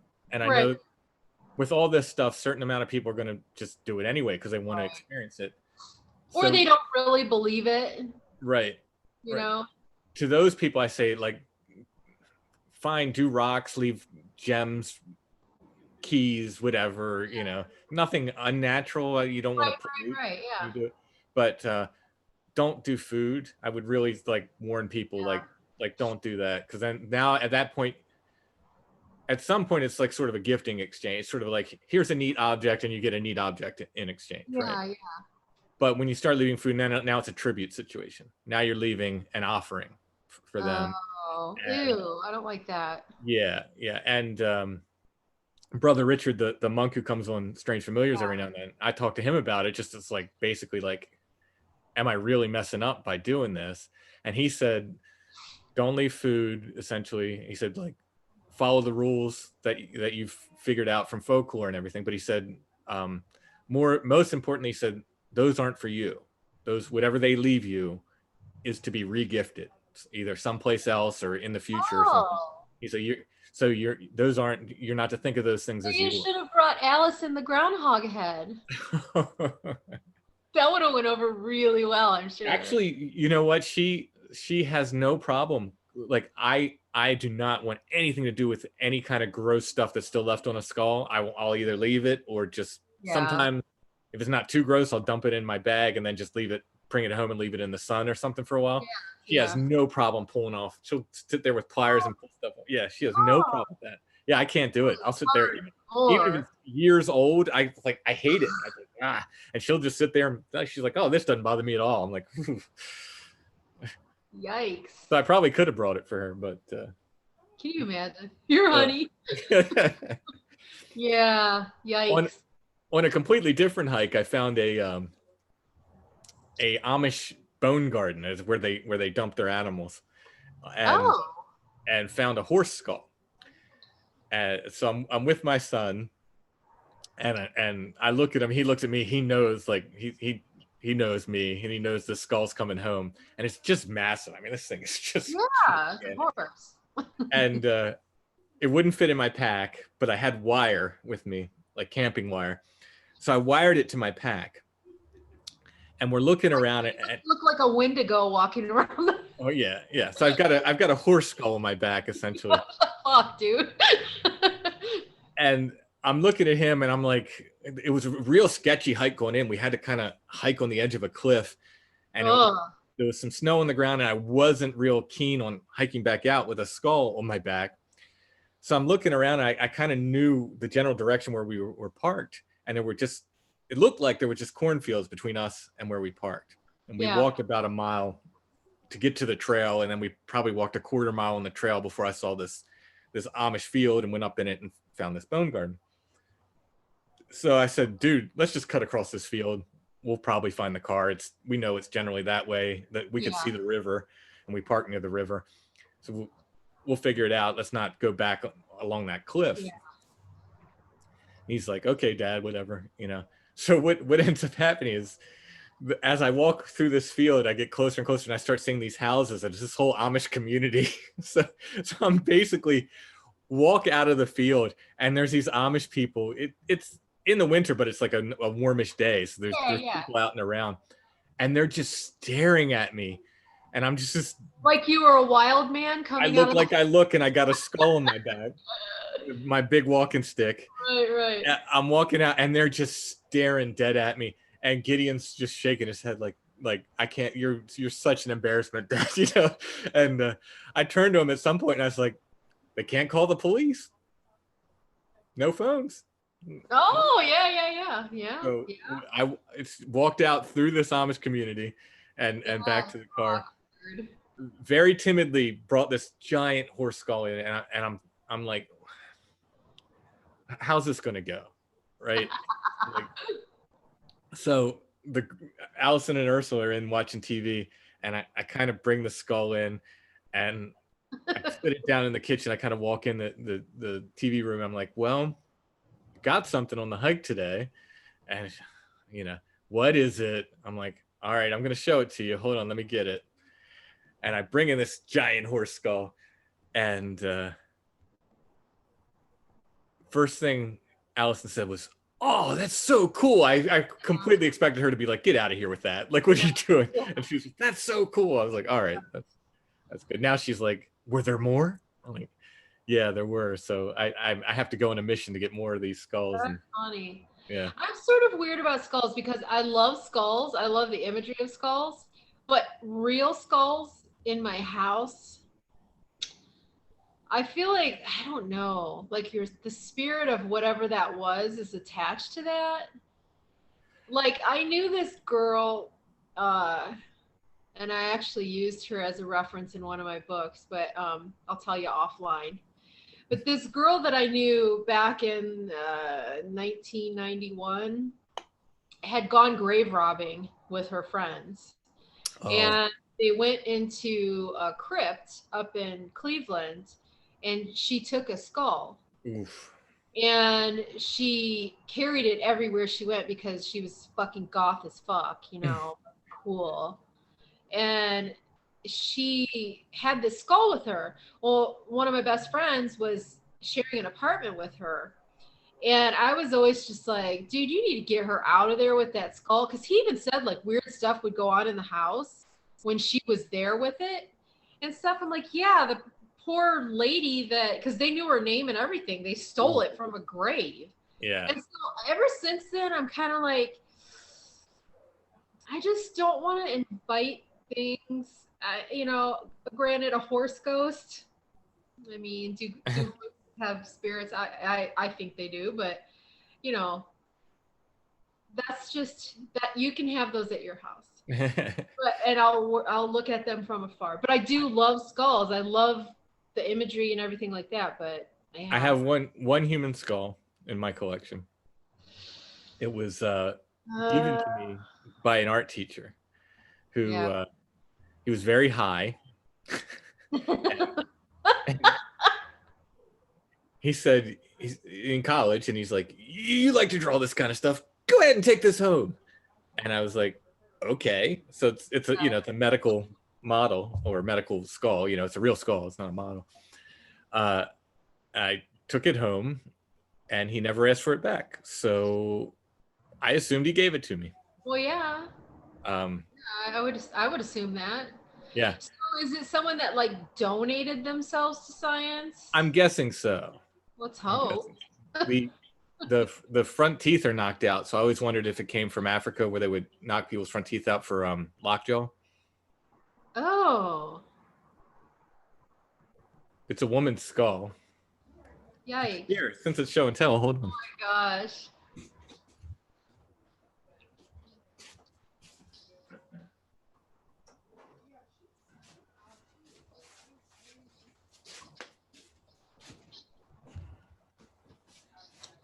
Oh wow. So there she is. yeah, you can see the teeth knocked out of the front. Yeah. Oh. Why am I sad now? But when you talk about like weird stuff, like nothing weird, like the windows haven't opened or anything like that. But when we moved, when the kids were little, all the skulls I had at the time went in a bin. Because, you know, you have toddlers, they put everything in their mouth, and that was just weird, right? That's creepy, yeah. Don't want them chewing on skulls. A little too goth. Yeah. So I put them all in a bin and forgot about them in the old house. Yeah. And we had the luxury, since we bought Allison's grandparents' house, of moving a little at a time, right? We didn't have to do the big move. So we would just go over a few times a week and take, you know, a couple van loads over and that. But one of the last things that was left was this bin of bones that was over there, and I'd kind of forgotten about it. And one day Allison, I forget if she called me on the phone or she told me about it, but she said, you need to get those. I'm like, why? She said, you need to get them and bring them over here today, like do it now. I'm like, okay. And she said she kept having dreams about that skull in that bin and about it's just being sort of trapped in there. And she's like, you got to get it out. You got to get it over here.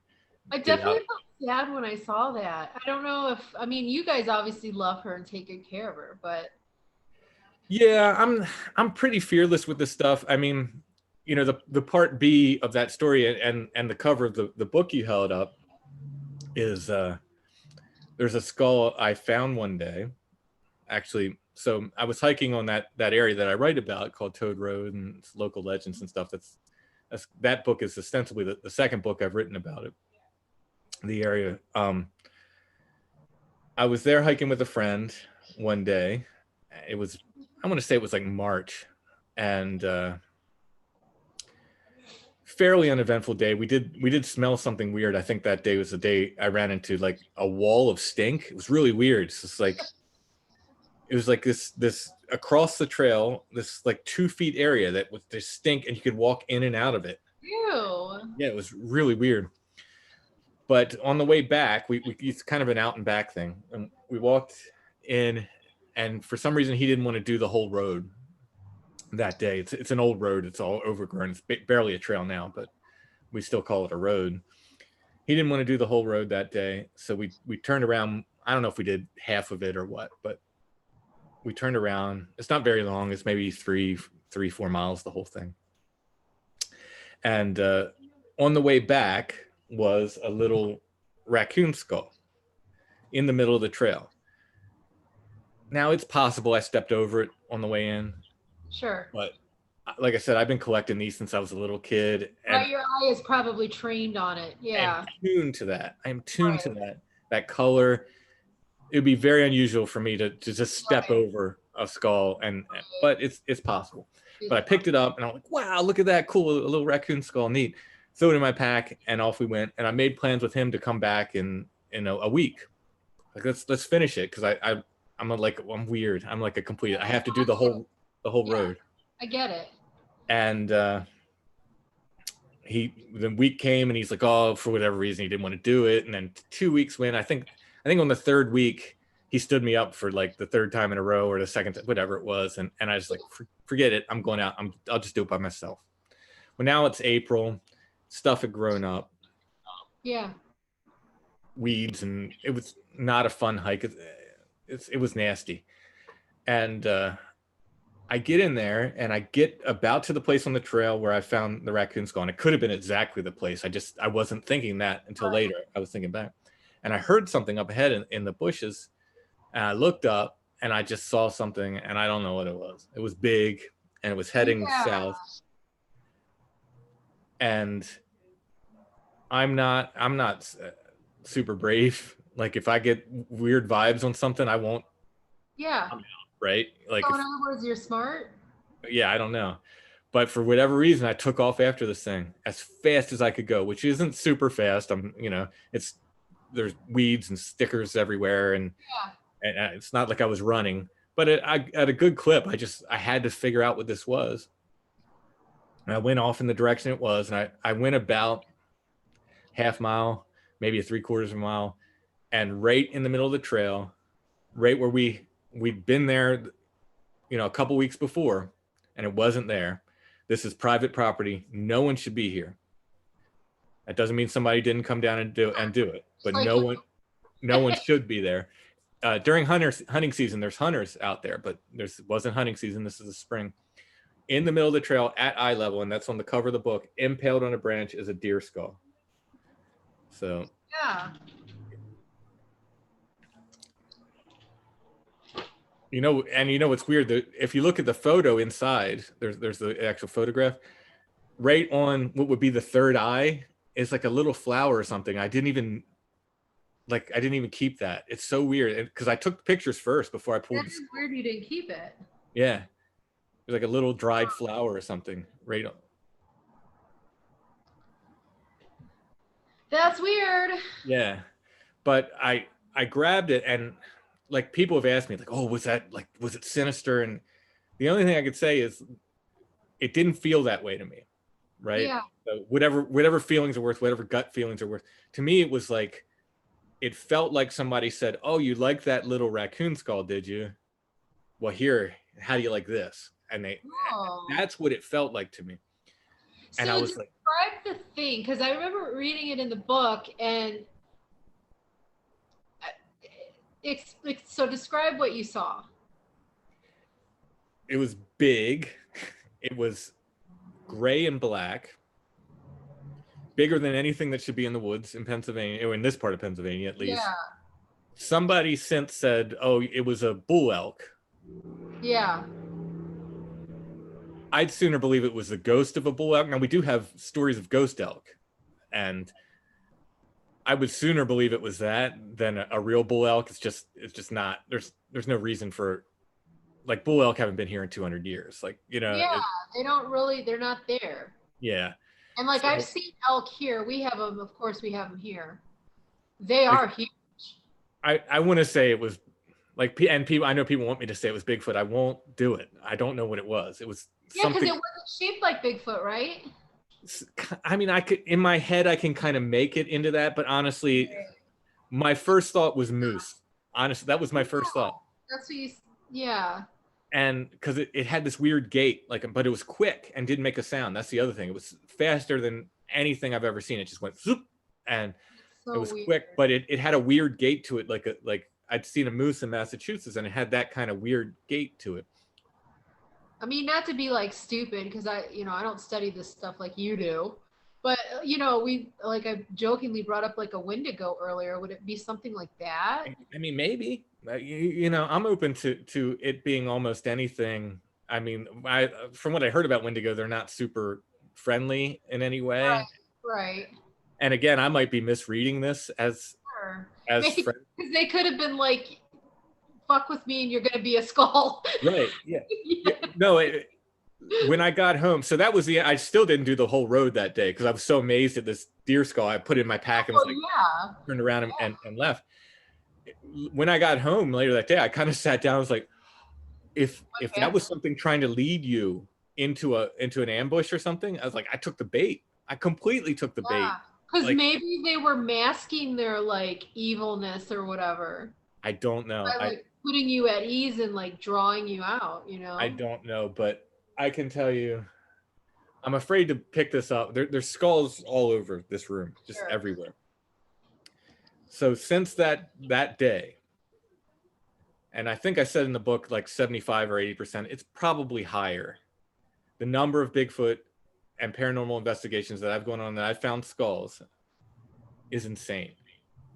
I find them so often and so much that I don't even, like, my daughter wanted to collect skulls and she's just like, well, I have to go with you on hikes because you just find skulls all the time. And I'm like, and I can't explain it. And it wasn't that way when I was a kid. However many I have now is 3, 4, 5 times the amount I had my entire life of collecting. There's so many that there's skulls outside that just aren't as nice that we just put outside because I just keep finding them and finding them and finding them. You have your own bone garden out there. It's so weird. Like, that part is so weird. And people with me find them. I found the last time we hiked Toad Road, I found pig skulls, which is there's no wild pigs here. There's no wild boar. Did they seem really old? It's hard for me to tell. Like, I don't know. Like, they were definitely covered in moss. They'd been there a long time. Oh wow! Did you bring those home? Yeah. Now, one of the pig skulls had a bullet hole right there. So somebody. Oh yeah, I remember the story. Yeah. That creepy ass story. Yeah. So the weird thing about that is, the trail was all muddy that day. We actually had to go off trail. If we hadn't have gone off trail to avoid this big muddy part, we never would have found them. There was a Mylar balloon, which is another thing we keep finding. Yeah. There's a Mylar balloon 5 steps away from the skull. So much so, like, you can hear it. I was actually recording us, so you can hear us go, oh wow, look, a balloon. And then right away, it's like, what is that? That's a weird skull. And I knew it wasn't a deer skull. I took it out of the ground. I was like, that's a pig skull. Oh. It's got a small caliber wound in it. Now, I don't know if this is the skull from this newspaper article. Right. But I know no one else would care and no one else would know but me. Right. Because I've done so much research on this area. Right. I didn't put this in the book. I found an article from 1909 that talks about 2 young men who were killing pigs in this area. And they were using a .22 pistol, which would be small caliber. When was this again? 1909. Oh my God, that's creepy. And the pistol dropped out of his pocket and fired and ended up shooting him in the heart. He died. Pigs got their revenge. What's that? The pigs got their revenge. I guess, but even if this wasn't the skull from that incident, for it to be there seems like a pretty big coincidence. Yeah, it's really weird. And for there to be, there's not a pig farm around there. There's no reason for there to be. And then you guys don't have wild pigs there, correct? No.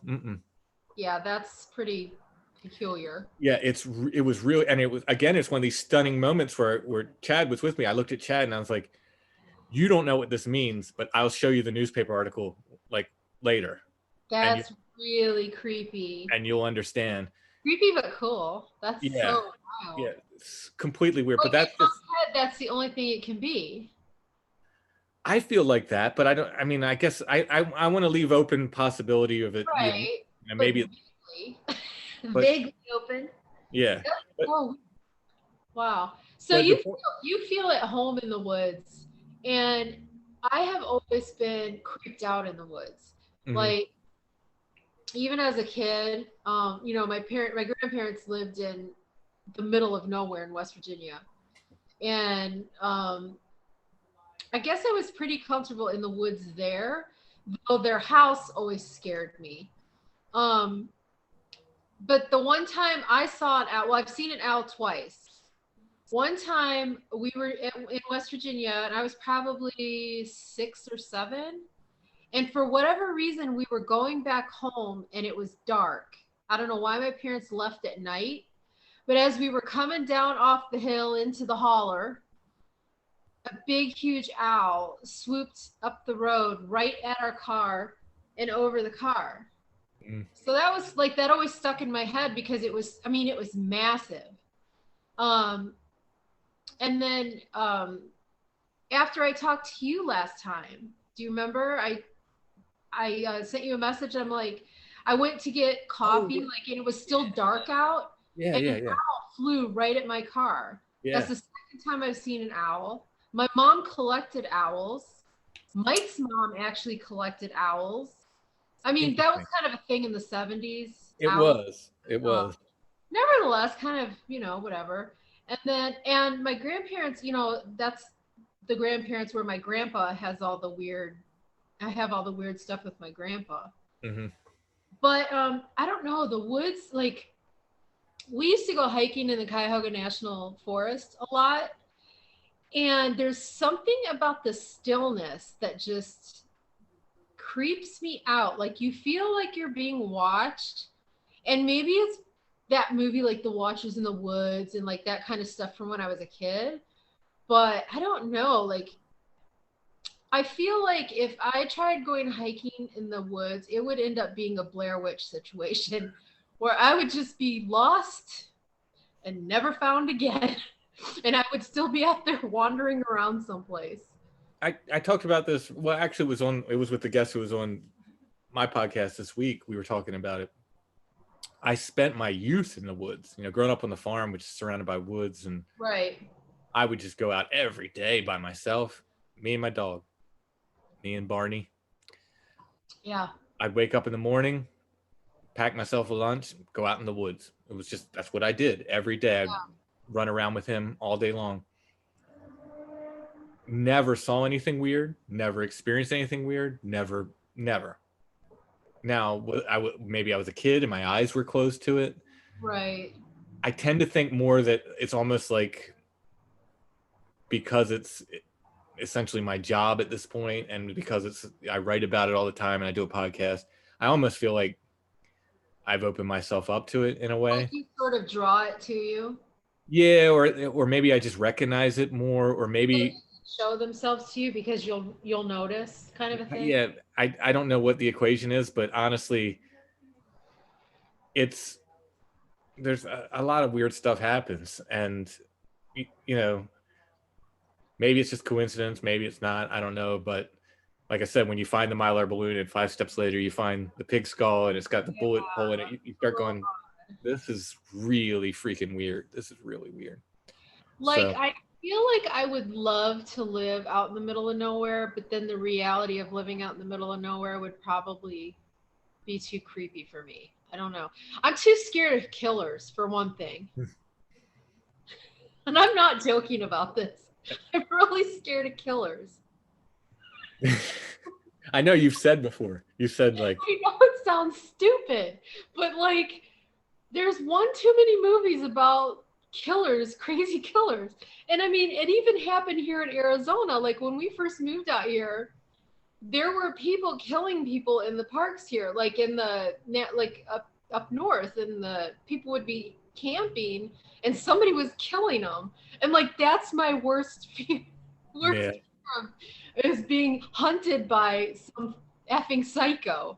So like, I feel like I would love to live in like a cabin in the woods, but I would have to have like big ass dogs and guns, and I'm not even like a gun person, but and like some top-notch security system that nothing could penetrate, because I can't with killers.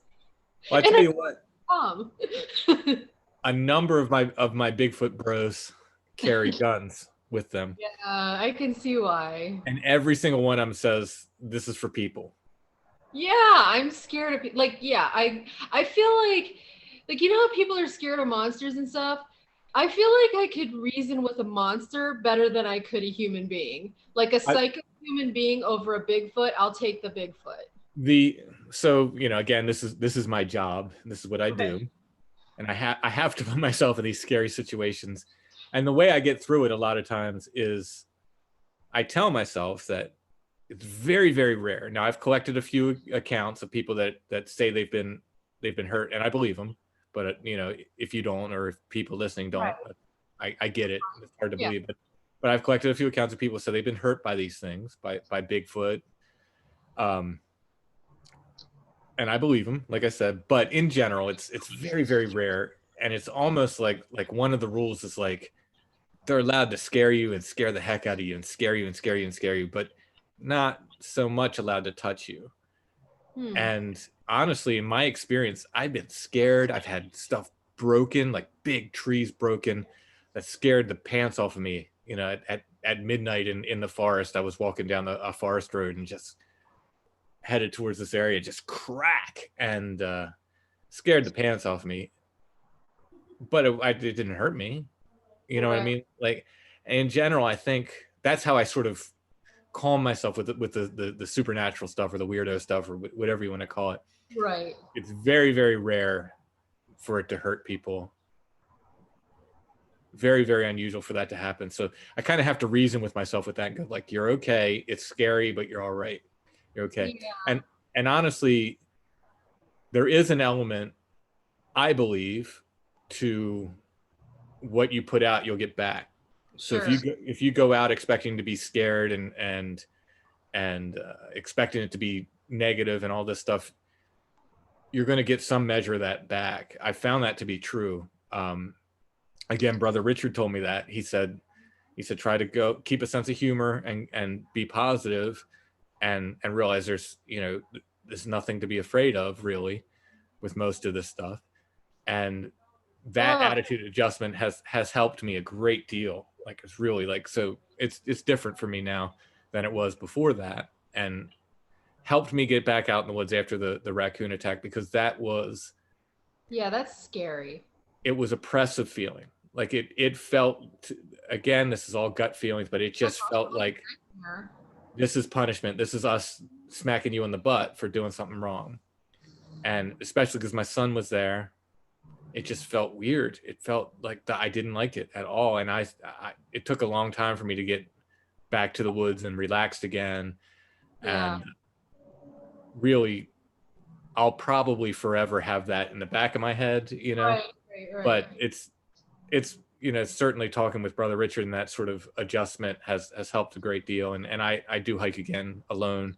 And I hike even in Hex Hollow where the raccoon attack happened. I hike there alone occasionally. It's not my favorite place, but I do go, and I'm okay again, and I'm happy for it. I'm happy, but I spent some time not going to the woods that much, and when I did go, it wasn't real calm. Like you're looking around everywhere. Exactly. Yeah. So that kind of made me think about how, when people take LSD, it's kind of like you have to focus on positive things and not negative things, because if you focus on negative things, you're going to go really down a dark path. Yeah. And depending on, I guess, your beliefs or whatever, they say like with that drug, you're kind of opening your subconscious and everything. So it probably is a sort of spiritual thing. I'm going to peek. There's Dirk. Right, go in there. Bye. He says bye. But yeah, I don't know. He came to the door and gave me a dirty look and walked back upstairs. So. I mean, I think all that stuff's connected, obviously. Mm-hmm. You're opening up your subconscious, and I would never do that now. In fact, a friend of mine at work has learned to become a hypnotist, or a hypnotherapist, not a hypnotist, hypnotherapist. Mm-hmm. And so she's in schooling right now for it. And so I'm asking her all these questions about it because I've always been fascinated by that. And because I was saying to her, I'm like, I don't think it would work on me because for the same reason, like when I was doing the occult stuff with Shelby and my friends, I never would allow myself to open up to it. Like, nope, you guys stay. Like, I'm here, I'm part of it, but I don't want you coming over here, kind of thing. Like, and she's like, well, no, you know, she's explaining to me, no, it's not like that. You're not like opening up your subconscious or whatever. But I mean, I still kind of think you are, but that's me. But anyway, so she's gonna come on here Awesome. later down the line and talk about it. And she's like, I would love to try it with you, and we're not gonna do that on camera. Yeah. Because that's private. But it's like all that stuff is fascinating to me. Just out of curiosity, when you clasp your hands together like this, comfortably, which one of your thumbs is on top, closest to you? My right. You're right. Well, that's good because it makes you a normal person. I'm just kidding. No, my right does as well. Now I was told this is back in the 80s when my mom was considering getting hypnotherapy to stop smoking, and I don't know where she got this information, but she told me that people who cross with their right on top are easy. No, it's on the bottom. No, my right is on the bottom. Right is on the bottom. Yeah, I thought you meant like which one's higher. No. Like which one? So my. Yeah, you're wrong. My left is right there. Yeah. So you're evil? No, my mom told me, and I don't know where she got this information, that if the people with the right on top are easier to hypnotize than people with the left on top. I don't know why. I don't like. That's what she told me. Yeah, I have the left on top. So maybe you would be difficult to hypnotize. I don't know if that's true. I don't know. I really don't think it would work because I just don't think I would allow anybody that much influence over me. I really don't. When you dream, have you ever been able to like lucid dream or tell you were dreaming in a dream? Yeah. Oh yeah. Yeah. It doesn't happen a lot, but for sure, there's definitely been times where I'm in a dream and I'll say to myself, remember this to tell so-and-so tomorrow. Or very rarely, like sometimes I'll still be dreaming but awake at the same time. And I can kind of like, it's that sort of time in the morning where it's almost time for me to get up. But I'll still be dreaming and sort of be able to still live in the dream while I'm still partially awake. Once in a great while, I'll be able to make choices, but those are that's not common. But I will say, so you know how I see things in the room? Yeah. A couple weeks ago, I woke up and I think I probably already told you this, but I saw a spider on the ceiling on one end of it, was on the other end right in front of me, and it started to crawl. And at first, of course, I was like, oh, it's a spider. And it was probably about that big. But I said to myself, oh, this is one of those things that happen. And it didn't freak me out. So I literally just watched it walk all the way across the roof or ceiling until it got right above my head and disappeared. But it didn't freak me out this time because I was like, oh yeah, it's one of those things. Yeah. See, that's when I'm dreaming, I've never been able to lucid dream because no matter how weird it gets, I believe it. I've had, and I give this example all the time because it's just a weird one that's somewhat recent in the past year or two. I had a dream. I was in my parents' house. It was the old farmhouse. I was in my bedroom that I grew up in, and Bigfoot was sleeping in my sister's room. I could hear him like snoring. I knew it was Bigfoot somehow. Yeah. In her bed. And not part of this did I go, this is silly. This is weird. Like this is a dream. Nope. I was just like fully. Yeah, fully. So I feel like because I'm ready to believe in that sense, I won't be able to like ever lucid dream. I feel like I want to believe in, like, I'm open to believing anything is possible. But by the same token, I'm kind of like, no, that's not possible. Mm-hmm. I don't know. I don't think I do that. I don't know how to explain it. Probably a lot like you, where you want to believe it, but you also got to put yourself in check and look for proof of it. Yeah. Although things like alternate dimensions and stuff like that, I'm fully in. I believe it 100%. Mm-hmm. I want to believe it, and so I'm actively deciding to believe it. That alternate dimensions absolutely exist, and I think there is some tie into dreams Mm-hmm. and things like that. I don't know. Maybe I'm crazy, but Yeah. So I choose to believe that. I don't you know, know. a lot of people will ask me well, what do you believe, or like, what do you think, Bigfoot is, or any of this stuff? My honest answer, I don't know. I don't know Right. what it is. I think there's something weird behind all this stuff. Like I said, when I find that the Mylar balloon, and 5 steps later I find a pig skull and it has a bullet hole in Right. it, and it triggers this memory of this story for me that I didn't even put in those books about Toad Road. It's Right. not in either one of the books, but it's an article I found. Right.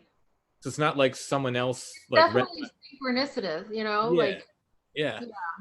And so at those moments, and there's this feeling that comes over you that's like, no, there's something to this, there's something behind it, but what it is, I don't know. Right. Right. And I don't even know if, like, at this point people ask me, do I think the lights in the woods are Bigfoot and this and that? The only thing I think the actual manifestation of the big hairy creature is the rarest thing. And then you'll get footprints, you'll get smells, you'll get screams and sounds and knocks and all this other stuff well before you ever see a creature, and you may never see a creature. And that's the stuff like the BFRO calls Class B. In their mind, there's a creature around doing it and you're not seeing it, but in my mind, it's something, I don't know.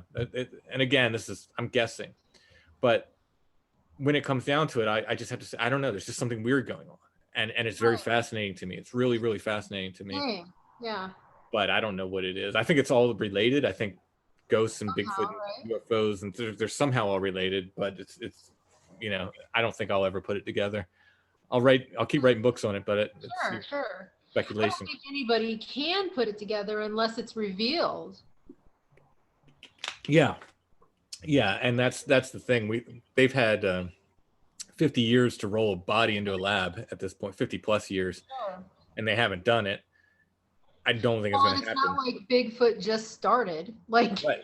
Yeah, exactly. Yeah, I mean, I have reports going back to the Middle Ages and really before. If you look at the Nephilim and all, who knows what the Nephilim were? I know exactly what they were. No, I'm just kidding. Oh my god. I want them to be vampires. That's what I want them to be.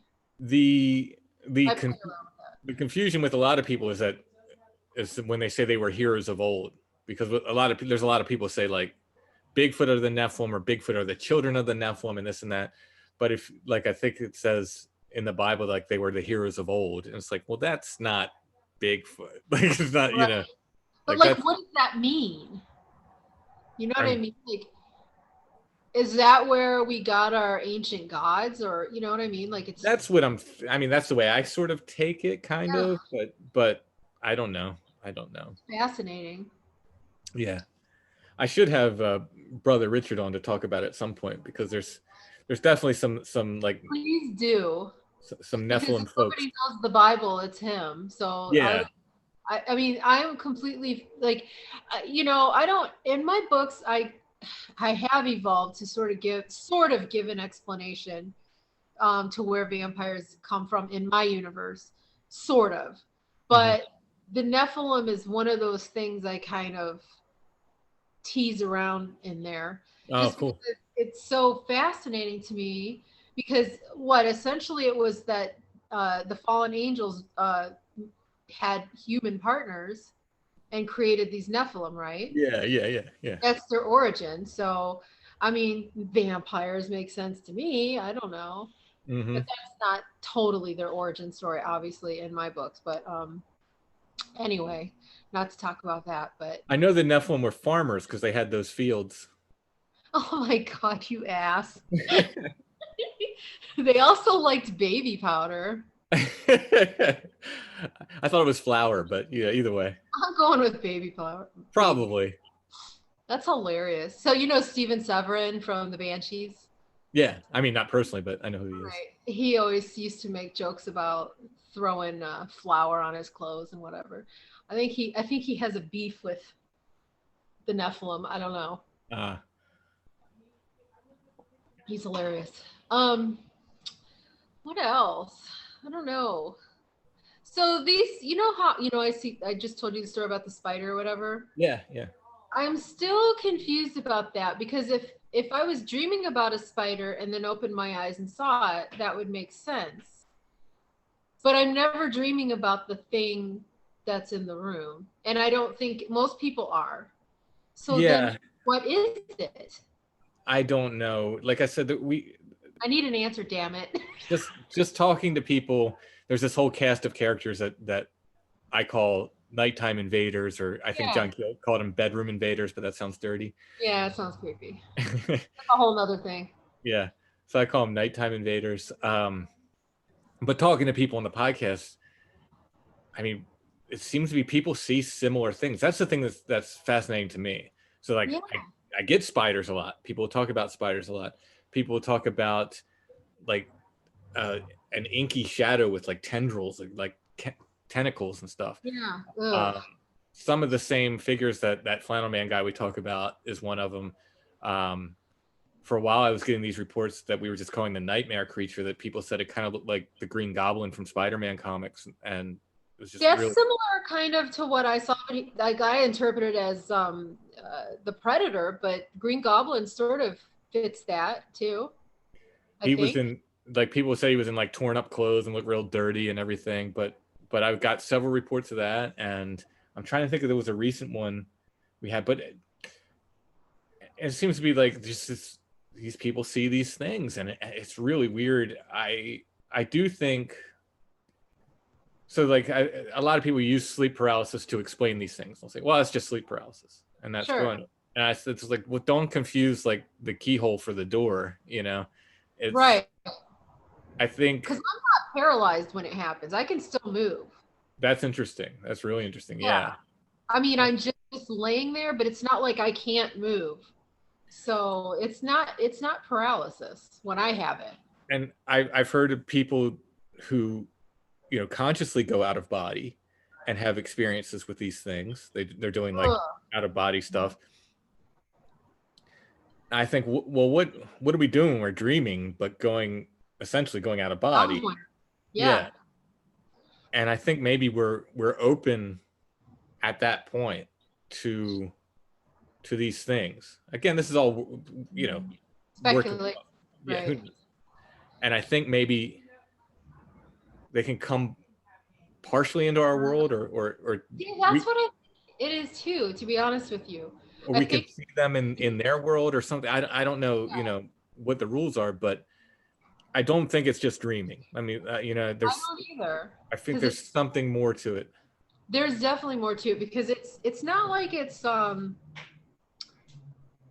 like it's part of what you're dreaming, or it's not so so nondescript that you can't physically, like I've seen the face like in detail. If I saw a picture of that person, I could tell you that's who they were.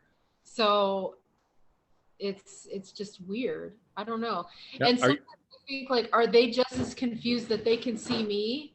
Well, see, that's really interesting, because these flannel man reports that we get, and Allison said this when she saw this. I say he's one guy, but it's from people's descriptions. They're different, but they're wearing red flannel, and sometimes a beard, sometimes not, real gruff looking. Yeah. And she said when she saw him, she woke up and he was standing at our feet. Yeah. And she said when she saw him, he looked surprised that she could see him. He looked like taken aback, like, whoa. And I've had any number of witnesses on the show that have said the same thing. It's like, in fact, I had one guy on who said he saw him twice. Both times his wife was having a nightmare, and when he saw the guy in his house, and he said he thinks whatever it was there because his wife was having a nightmare. It was like feeding off of her fear or something. I don't know.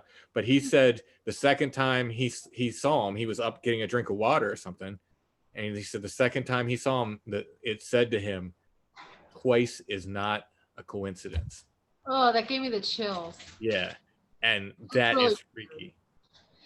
So you wonder if, like, from his perspective, is he just standing in his kitchen and all of a sudden he sees this person in their bed? You know what I mean? Like, yeah. Or in my case, the predator guy, he's like, what he sees around him is like his jungle or whatever, and then sees some chick looking at him from, you know what I mean? It's so weird. Yeah, but I mean, there is that sort of ongoing drumbeat I get where people tell me like, yeah, he looked surprised to see me or shocked to see me, or I had that's interesting. One woman with multiple encounters with a guy who he was wearing plaid, but it wasn't red plaid. And this guy told her, stay away from things you don't understand. In one dream, she said she walked through a doorway in a dream. He told her that. Then the same guy, she said she worked at a gas station in a rural area by herself. It's late at night. There's a thunderstorm going on. She sees a guy walking up the road towards the gas station. He comes in the door. It's the guy from her dream. No. As soon as he comes in, the power goes out. It goes completely dark. The lights come back on. She said a second later, and he's right up beside her. No. Grabs her arm and tells her, you need to stay away from things you don't understand, and leaves.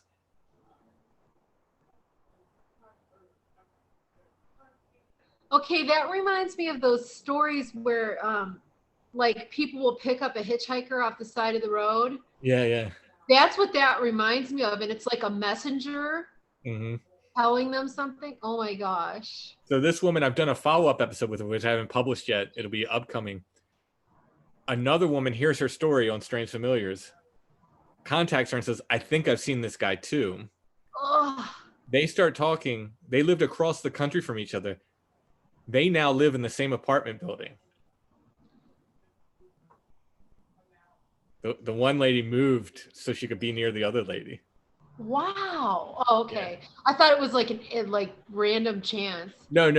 After talking to her. So they're like BFFs now. Yeah, they're pretty good friends now, but they've both seen this guy, and they have a whole theory about him and everything. People can stay tuned for that, but it's so weird, like just so that's weird. Really creepy. Yeah. So had she been like into something at the time? Like, no, in fact, the woman who first contacted me, she was pretty fearful and she didn't want much to do with them. He showed up in her life a couple other times, once I think in her car, and she wasn't driving, luckily, or she said she might have had an accident. And another time she worked in a movie theater, and he showed up in the theater. She's like, she was cleaning. And he's definitely not a real person. Like, I mean, she doesn't know. He certainly appears to be physical when he's there, but it's really weird, and he acts really weird. So he shows up in the movie theater one time, and she just sees him there and starts screaming and runs out. She was cleaning the theater, and it was after the shows. He's just sitting there. And she just runs out. Yeah. So she didn't have a lot of interest in figuring anything out. This other woman who contacted her is like, no, we need to figure this out. And she's like real into like trying to figure out who he is and everything. Like, yeah, if it's the same person, it's like you wonder. The fact that he's creepy tells me he's not like some kind of guardian angel, like trying to warn her about something. But like, maybe it's a real person that, like a ghost or what, I don't know. That's crazy. Yeah, I really don't know. The fact that the first time she sees him is through this, she said it was a door I think it was in the middle of a field, just a single door, and she walked through it, and he was in there on the other side or whatever, and told her, you need to stay away from things you don't understand. Oh. And then maybe he walked through the door back to where you went. Yeah, who knows? I mean, it's really weird. I don't like that. That's creepy. But so I think like sometimes these things cross over. It's weird. It's weird. That's what I think too. Like, I know it sounds crazy. It does sound crazy, but it doesn't sound crazy. Like, I can't remember if I read something or made it up in my head, but I was reading, I must have been reading something where they talked about how if you can create something with your brain, it has to exist. Like it has to have been it has to already have been created by God or whatever. Right. I think so if you can physically see it in your head, it has to already exist. Did you tell me about this, or did I read about this too? I probably told you about it, I think, because I wrote this into the book I'm working on right now. Okay, maybe that's why you told me about it. Okay. Yeah, okay. So at this point, I don't know if I read something that said it or if I made it up myself. I don't even remember anymore. I'm pretty sure that's... It's something. It's something. Yeah, I mean, I feel like that's an old philosophy. Yeah. That somebody said basically, like, you can't come up with anything that doesn't already exist. That God hasn't come up with first, essentially. Right. Yeah, so... Yeah. I forget how it goes. Maybe I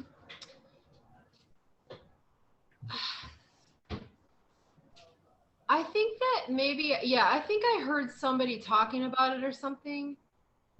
Maybe it was on one of your podcasts. Yeah, I'm wondering if Brother Richard, maybe?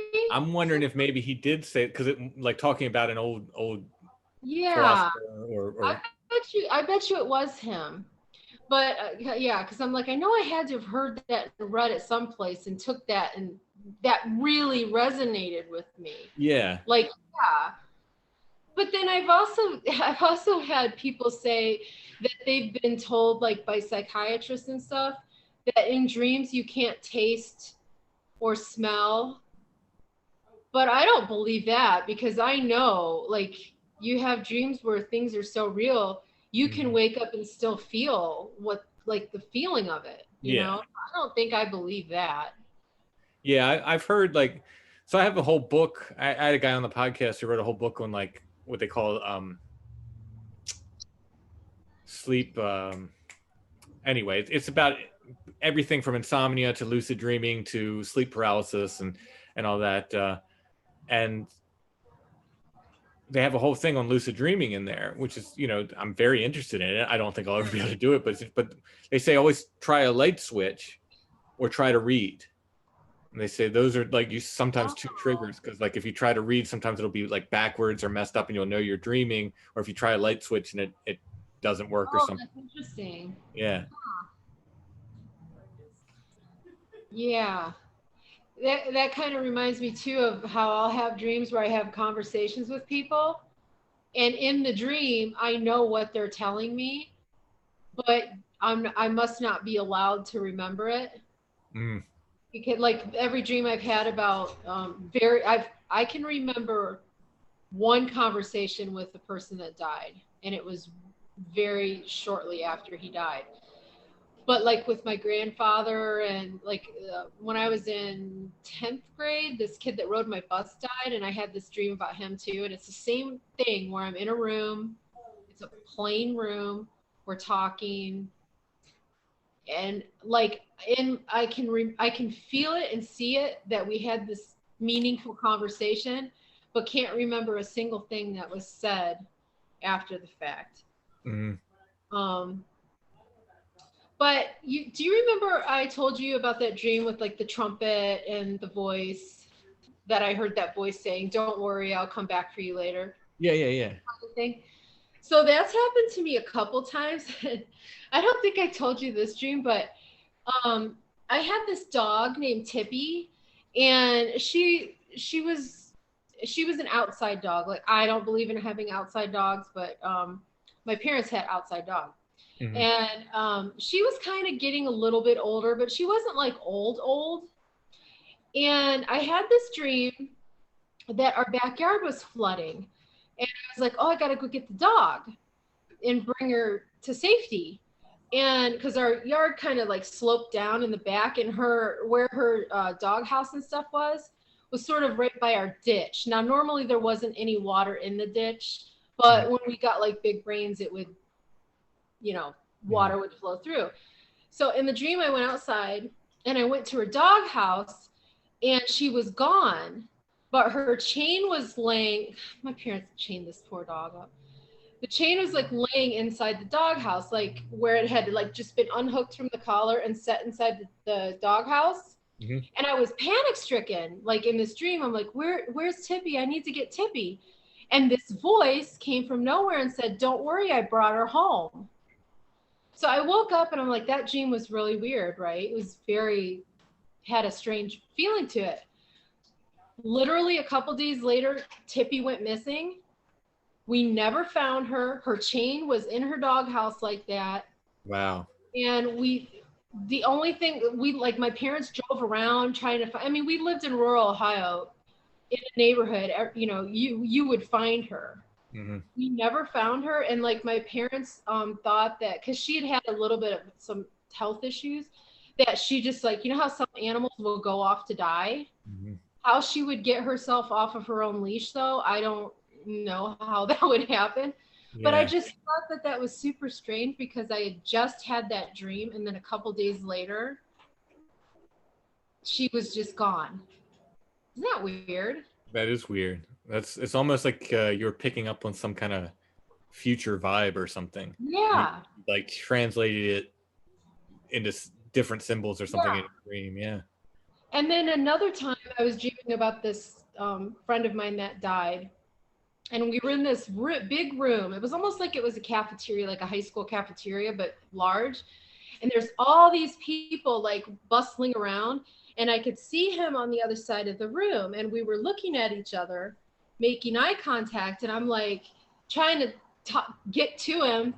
And in the dream, I was like, why can't I get to him? And this same voice said, because you're on this side and he's on that side, and this is as close as you can get. Weird, right? Yeah. So that was my 3 dreams about that voice. And it's the same voice. It's like a male, like commanding in the sense that you know their power, right? But commanding in like a mean way. Yeah. Very, like, it was like the ultimate authority is telling you this information. Right. Very strange. And I don't want to say like the voice of God or whatever, but right. I mean, that's the feeling of it. Like, this is the final authority on what I'm telling you. Very strange. Yeah, it is. I'm reminded, I had a dream one time when I was very, very young. My parents would take the whole family and my grandparents and sometimes my cousins. We'd rent a house at the ocean. Oh my God, that would be awesome. And for a week and basically take the whole family. And I tell a story about riding in the back of a pickup truck across the Bay Bridge and not thinking anything of it. Like, we just rode the back of a pickup truck. That's what we did. Drove clear to West Virginia in the back of my dad's truck.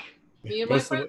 Yeah, most of the way home, I think I rode in that. But in any case, we would get up to leave because it's like a 4-hour drive to the beach. So I remember my parents would always wake us up at like 4 a.m. Yeah. To leave. And I want to say I was 5 or 6 or something. I remember one time somebody standing at my bedroom door and saying, "It's time to get up, boys." Again, that very low, like kind of commanding voice. And I woke up and I went downstairs. My dad was already up. He's like, "How did you get up?" And I was like, you woke me up, didn't you?" And he's like, "No, I didn't wake you up." And I said, "Well, is Dad here, my grandfather?" And he's like, "No, he isn't here yet." And I just remember, and in my child mind, I just said, "Well, I guess it was God," and just kind of went like that with that, and just that's what it was. Yeah. I mean, that's kind of how I take it, because for like my thing, because I mean, obviously I'm a believer in it, you know, and that's what resonates with me. But nobody else has to believe. Right. But yeah, I don't know. That's interesting. Wow. So who knows? I mean, Yeah, exactly. Such weird stuff, man. Yeah. Well, I could talk about that all night long if I don't Oh, knock over a banjo first. I could too. I'm sure there's a million other stories you have too. Yeah, I mean it's the weird stuff keeps happening, but I, Weird stuff keeps happening. it it does, and but I keep putting myself in these positions. That's the thing. Like I keep putting myself. It's like, oh, this bridge is completely haunted, and people think horrible things happen here. I gotta go. Yeah. Yeah, I don't know. Like I'm super fascinated and stuff, and like my instinct is like, yeah, that would be fun. Let's go do that. And then I'm like, probably shouldn't go do that. I'm Yeah, too I like don't. I mean, scared. back to way back in the beginning of your conversation, you talked about sort of like bringing stuff home, Yeah. and people have asked me about that, and honestly, I don't know whether I'm just stupidly overconfident or there's a lot of icons of Mary and Jesus and stuff Right. around here, and I don't know whether I feel protected in a sense. I know there's people who like do ghost hunting and then they come home and they sage everything and they do you know Right. do all this stuff, and I don't really do too much of that, and I've not had anything like follow me home. You know what I mean? I'm Yeah. not saying it can't happen or it won't happen, but I feel like I have. I mean, our windows are painted haint blue, which is an old tradition Yeah. to keep the spirits out. Yeah. And I do little stuff like that. With half of it's because I love folklore, and It's cool. Yeah. anything like that, it's like, oh, I need to do that. But I don't know. I don't know if I'm just being stupidly confident about it by not worrying about it, but it really doesn't occur to me at all. Like it's just like, nah, I don't. Again, I've heard instances of it happening to people, but I just feel pretty, I guess, protected and safe at home, Yeah. at Oh, that's least good. from supernatural stuff anyway. Yeah. Right. Not killers. But Oh. they're gonna get you. They're gonna get you. Oh my God. Like if it was feasible, I would put bars over my windows. I mean, that's a style out here. People do put bars over over their windows, but typically not in their suburban houses. Right, right. But like, I would put bars over the window if I could get away with it. Well, I always tell the kids, like, if you're gonna, like, when you leave the house and we're not here, lock up. And I said, that's not for like career criminals, because they can defeat a door lock no problem. That's for curious kids, Right, who right, come right. by and try doors and stuff. Ugh. Like we have a steel screen door, so I'm always like, okay, that would keep zombies out, but they can come right through this glass. So I'm like, that's why we need this steel bars on the windows, because zombies can't get through steel. Right. Or you could just dig a you moat. you kind of think I'm kidding, but I'm really not. If I No, get I'm like halfway there with you. That's why I'm like I'm not. It's like, yeah, okay, yeah. like, we have skylights, and I'm like, what's to stop something from getting on the roof and just busting through the skylight? Bigfoot's known to climb on roofs. Oh my God. But again, so are many, many things from folklore. That's one of the weird things I found when I wrote my newer books, Where the Footprints End. All these different things from folklore. They talk about climbing on the roof. For what reason? It's like, what a weird note, like, for things to climb. Right. Again, Santa up on the roof. You hear Right. the reindeer walking. So I think the Saint Nicholas is from Lycia. Really? I think I read that the original Saint Nicholas came from that area, Lycia. So Nice. funny story about that. Okay, so the day Mike and I went to get married, um, I, you know how you just look for signs for random, like, peaceful reasons or whatever. I'm like, okay, I'm gonna get my Bible and I'm just gonna open it and like show me a sign that everything's gonna be good today. This is gonna be a good thing, whatever. Open it up. I kid you not. The page that I opened to mentioned Lycia. Really? Dead serious. I Oh, should that's have cool. marked the page, but I was going to get married, so it's kind of in a hurry. That was weird. Did you have like a regular wedding or? No, I'm not going to show affection in front of people. Vulnerable like that in front of people. No, actually, we got married by the mayor of Ravenna, Ohio, and we brought nobody with us. And so it was like him and his secretary, and he was just reading a script. And so at the beginning, it was like, we're gathered here in front of your friends and family. And Mike and I just like looked at each other and like busted out laughing because we did not allow anybody to come with us. No, I'm way too emotionally detached to show that kind of emotion in front of other people. But, now, this seems petty, but this is something I observed, and we got almost 0 wedding gifts because we didn't throw a big party for people. We did the same thing. This is what we did, okay? So at the time we worked in this factory because we weren't touring and stuff, so we had to get jobs. And we were working at this floral foam factory, 3rd shift. And so we made really good friends with everyone there. It was like a small staff, so we were all friends. So they actually had like a sort of wedding shower thing for us. Mm-hmm.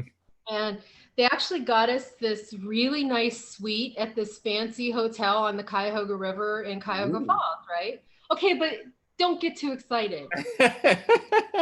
So we worked. Nope, I'm excited. Yeah.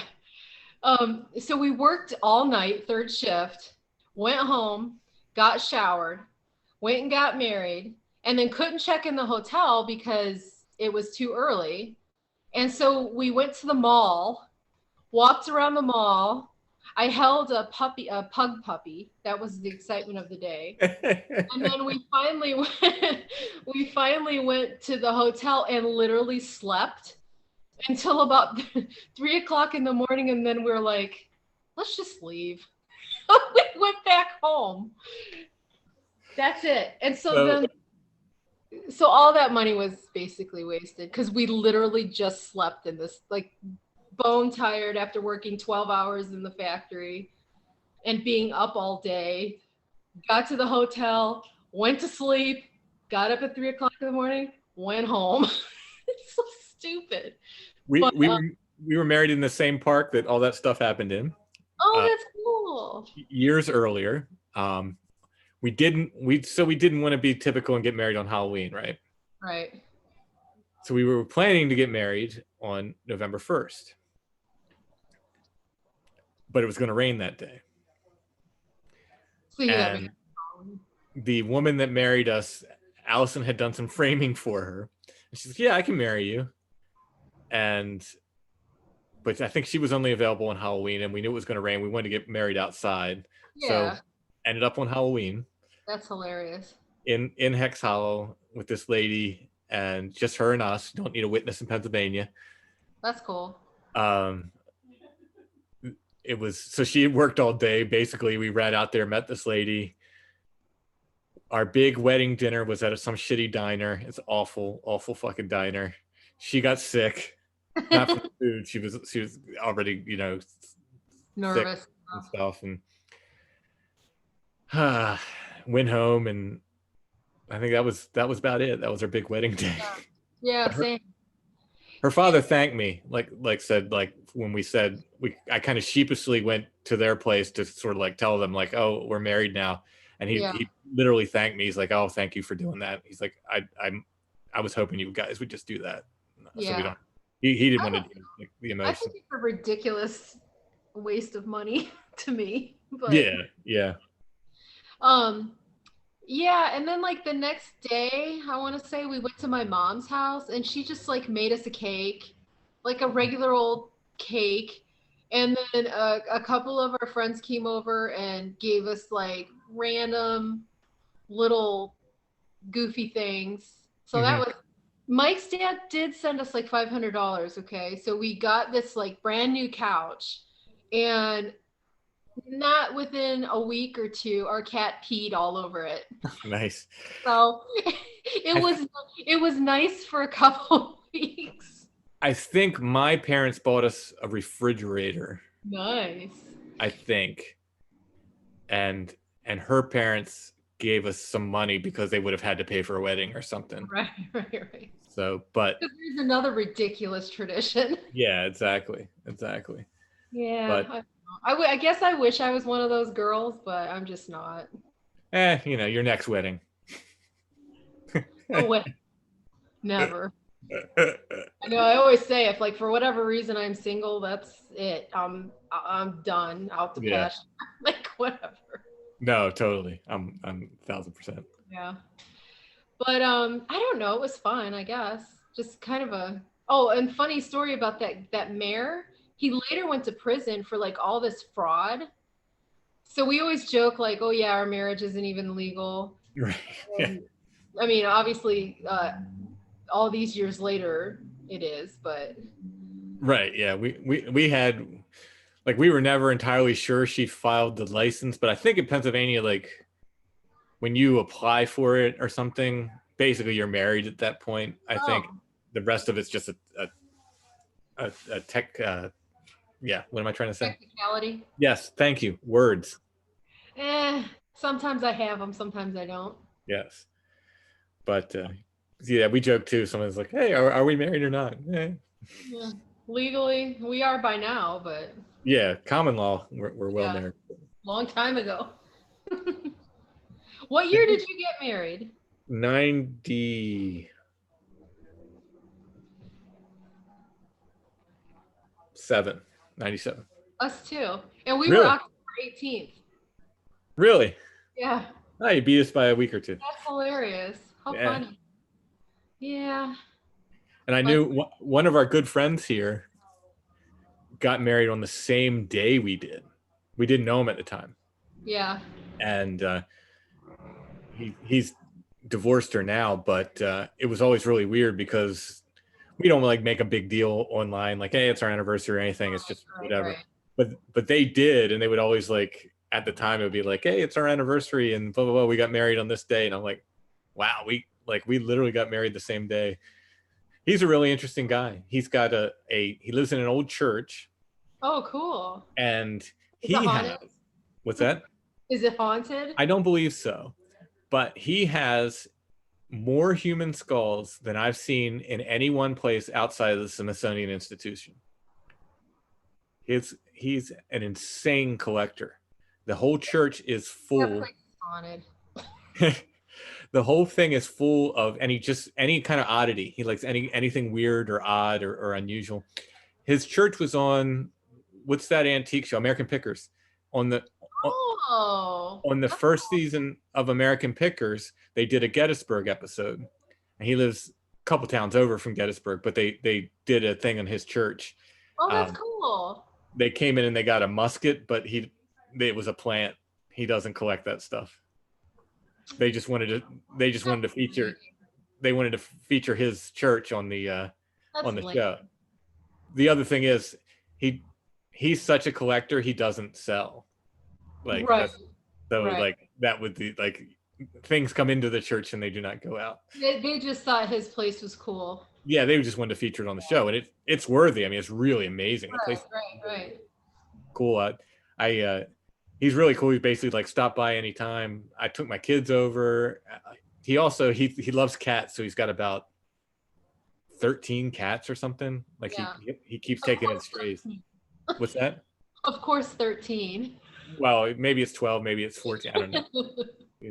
But, why do I automatically assume the church would be haunted? To my knowledge, it's not. Like, well, why would I assume that? It looks like it. It's got kind of weird. I mean, he's got circus sideshow stuff. He's got, like, all kinds, just like taxidermy, you name it. So he could probably open it up, like a museum of sorts, huh? He was going to have bands play there, like small shows. Oh, cool. But he ended up packing the place. There's no place to put people. There's you kind of walk through in a maze through the whole church, through his collection of stuff. It's amazing. Someone's walking by outside. Bigfoot. He speaks English. Oh, believe it or not, I've got some cases of that. Oh yeah, that's right.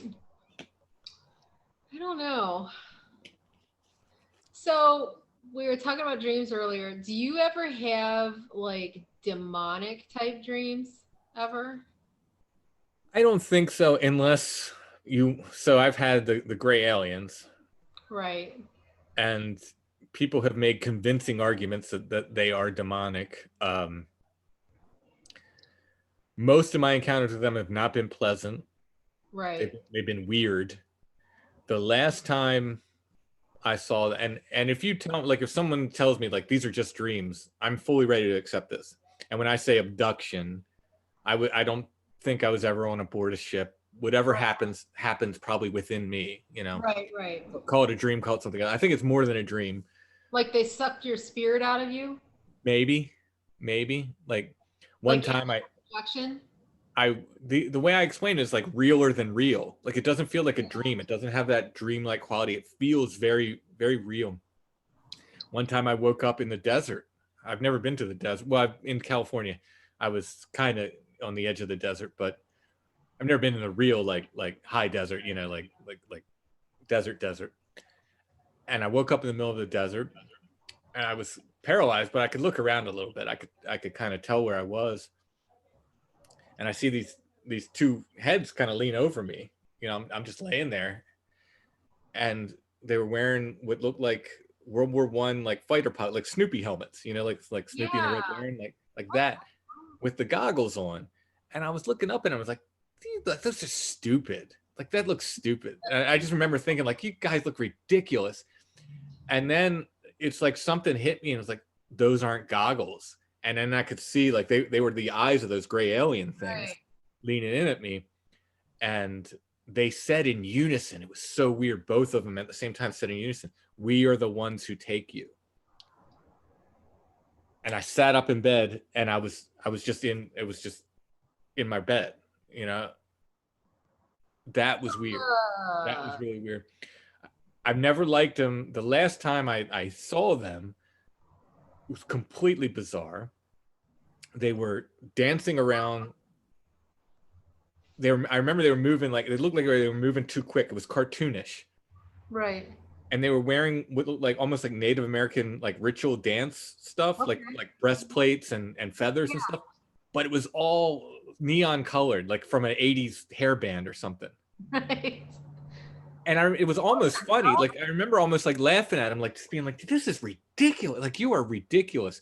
But they were dancing around, and that's, you know, pretty much when I woke up from that, if it was a dream, it happened in the same room I was sleeping in. That's the other thing. It always, like most of these things happen in place. You know what I mean? So it's not like the thing where I woke up in the desert was unusual. Usually it's like I'm in my bed and they're there.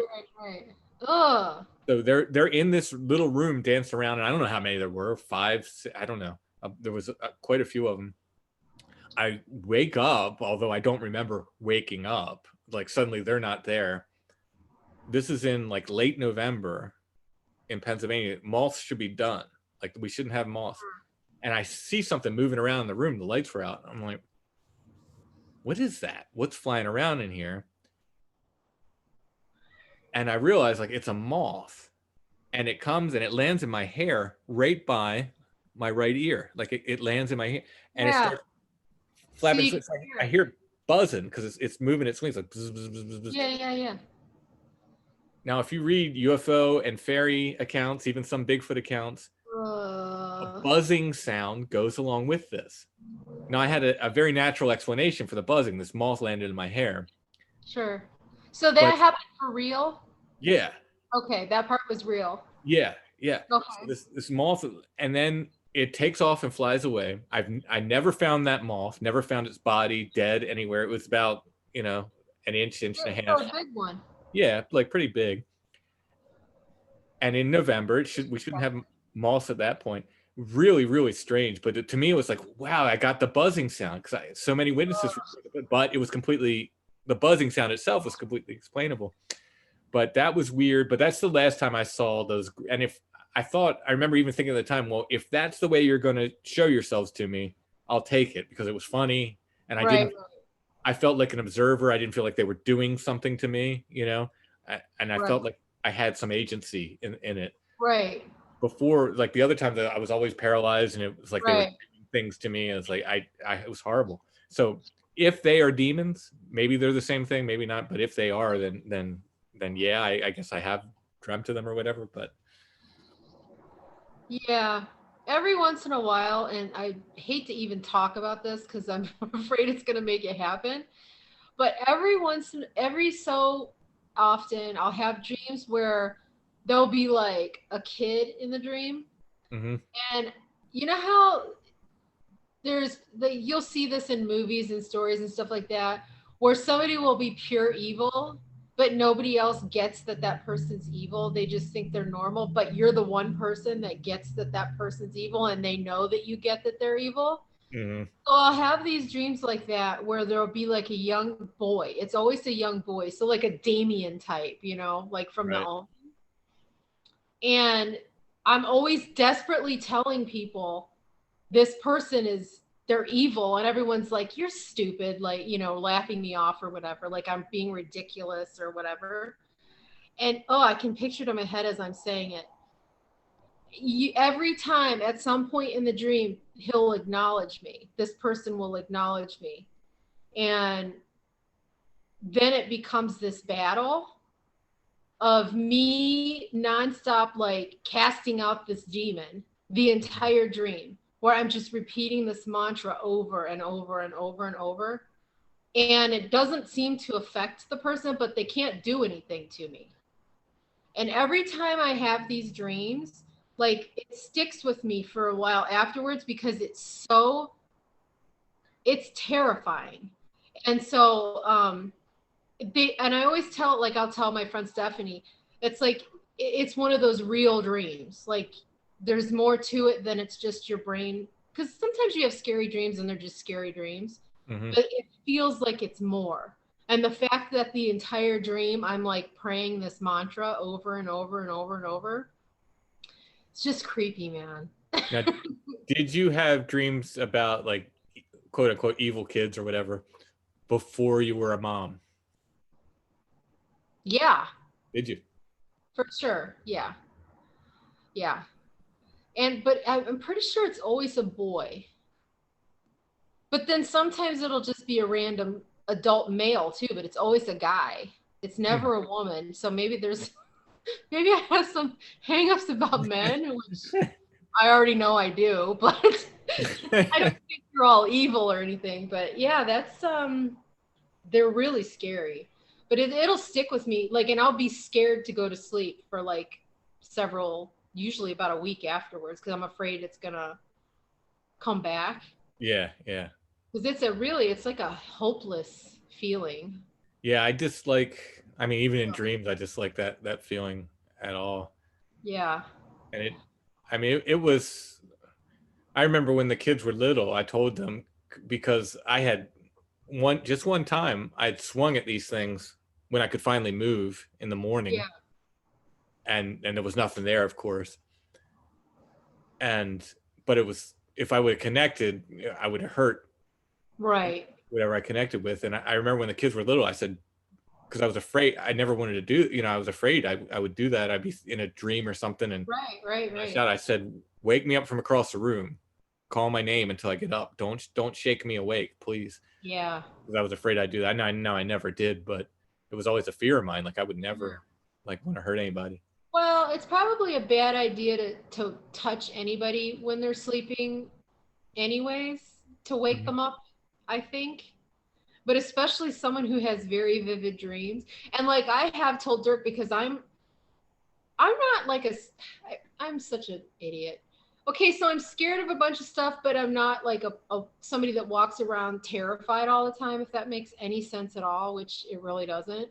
Like, I don't consider myself like a pussy or whatever, whatever you want to call it.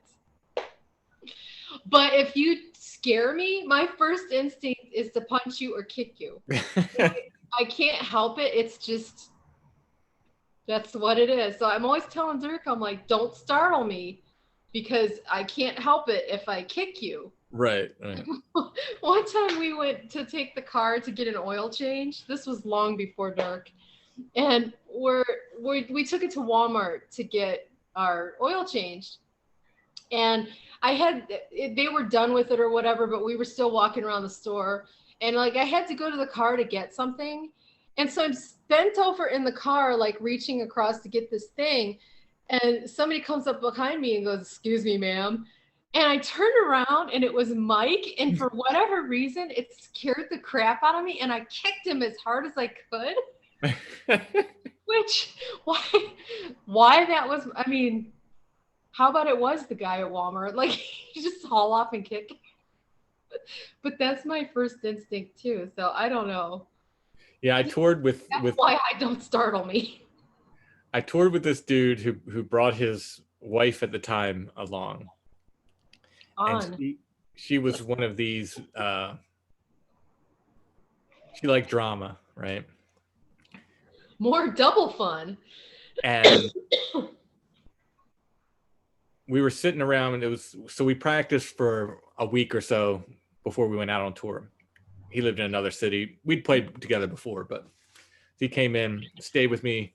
We practiced for a while, and one of these nights we're just sitting around talking with him and his wife, and I forget what Allison did. She did something which I would consider perfectly normal, like yawned or something, and whatever it was.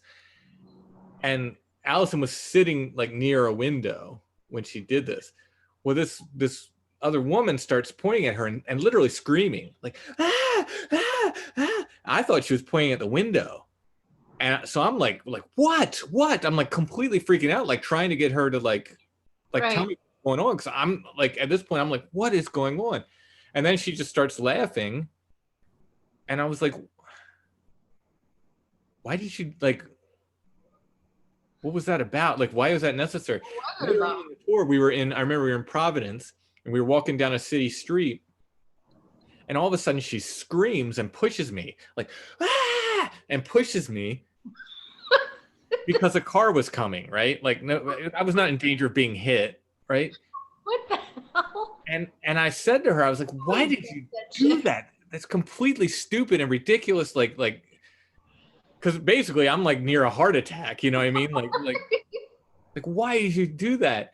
And she was mad at me. To this day, she still hates me, I think, because basically I was like, that was completely fucking unnecessary. I still don't understand why she was screaming at Allison. Because I don't know if it looked funny, or I forget what it, like I said, it was something that I considered perfectly normal. And this girl was like just screaming, like, because like she found it funny or something. I don't know what it was. I was like, what the hell is your problem? I can promise you I would not like that girl. Good, you're not allowed to. Yeah, I don't really like people. But yeah, she was a piece of work. And then we had to spend the rest of the tour. She basically, because I was like, I kind of like, what the F are you doing? Like when she pushed me, like, don't do that. And basically she decided she hated me from that point. So I basically had to spend the rest of the tour with her, like hating me because of that. But whatever. Yeah, it's probably a bad idea to bring girlfriends and whatever on tour. I mean, Mike had to I'm in the band. But touring is hard anyways, and then if you got somebody in the entourage that's fucking annoying, that's tight confines too. Yeah, exactly. I love everybody that's in the band. Yeah. I mean, this is well documented.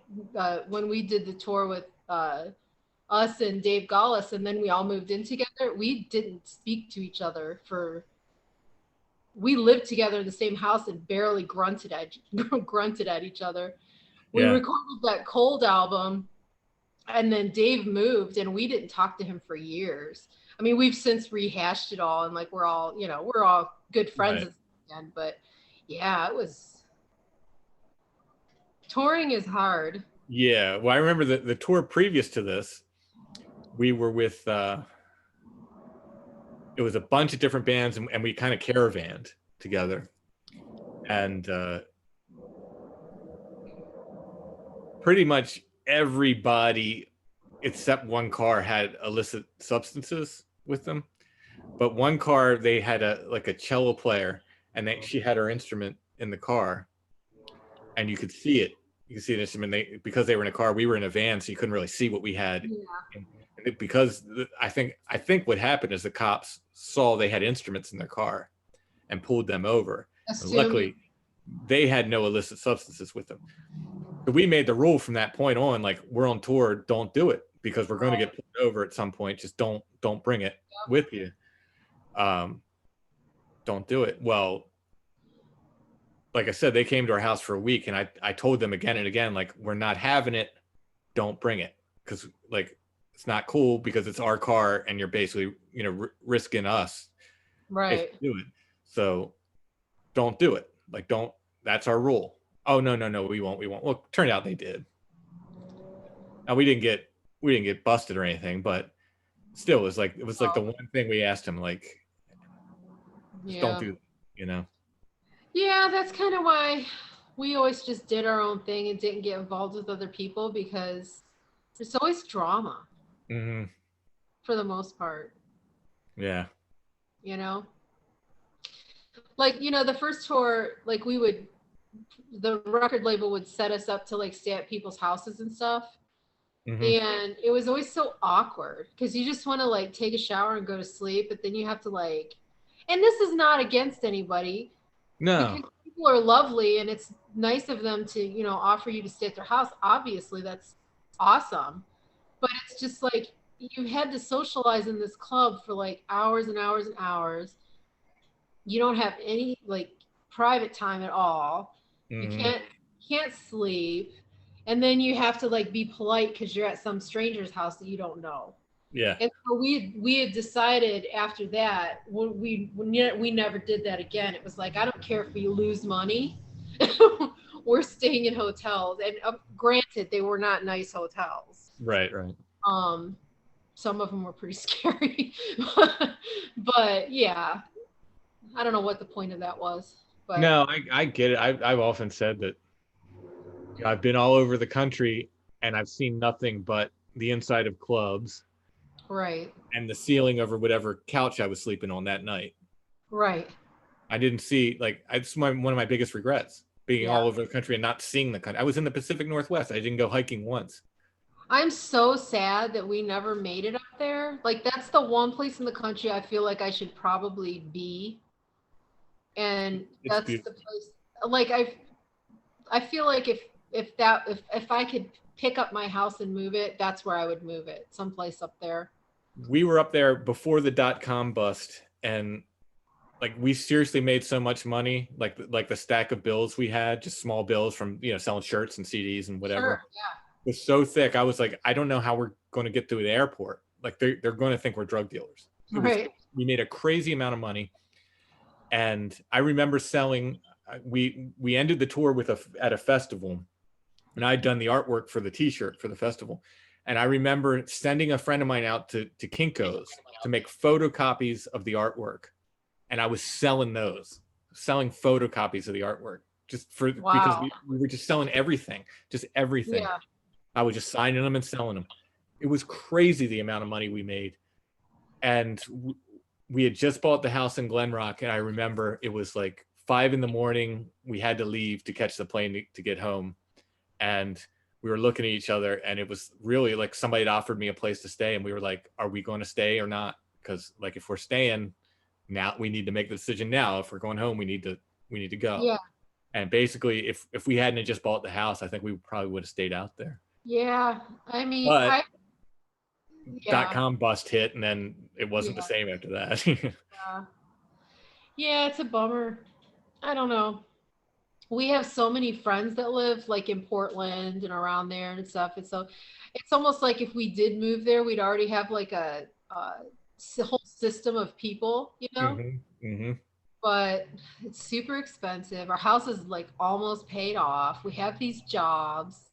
You have a 9-year-old kid. You can't yank them out of school and up their whole entire existence just because you'd rather not live in the sun. You know what I mean? I don't know. Yeah.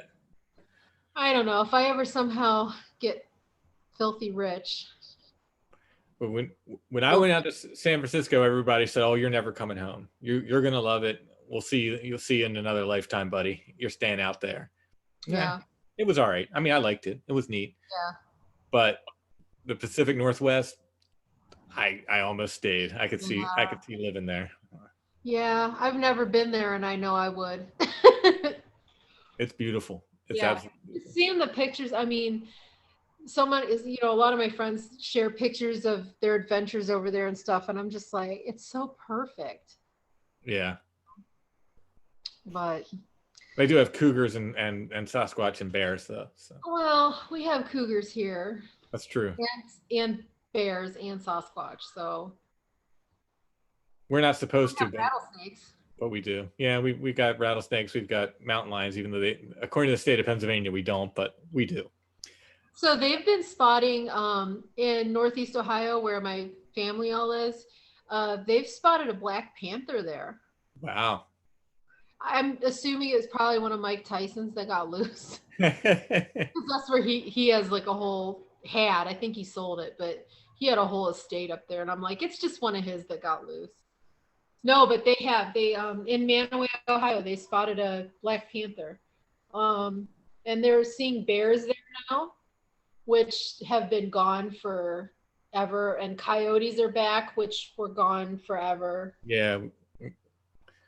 I've seen packs of coyotes here. One night we were out, and my buddy Soraya was down from New York, and we were out at night, and they came right up on us. They must not have expected us to be there. Mm-hmm.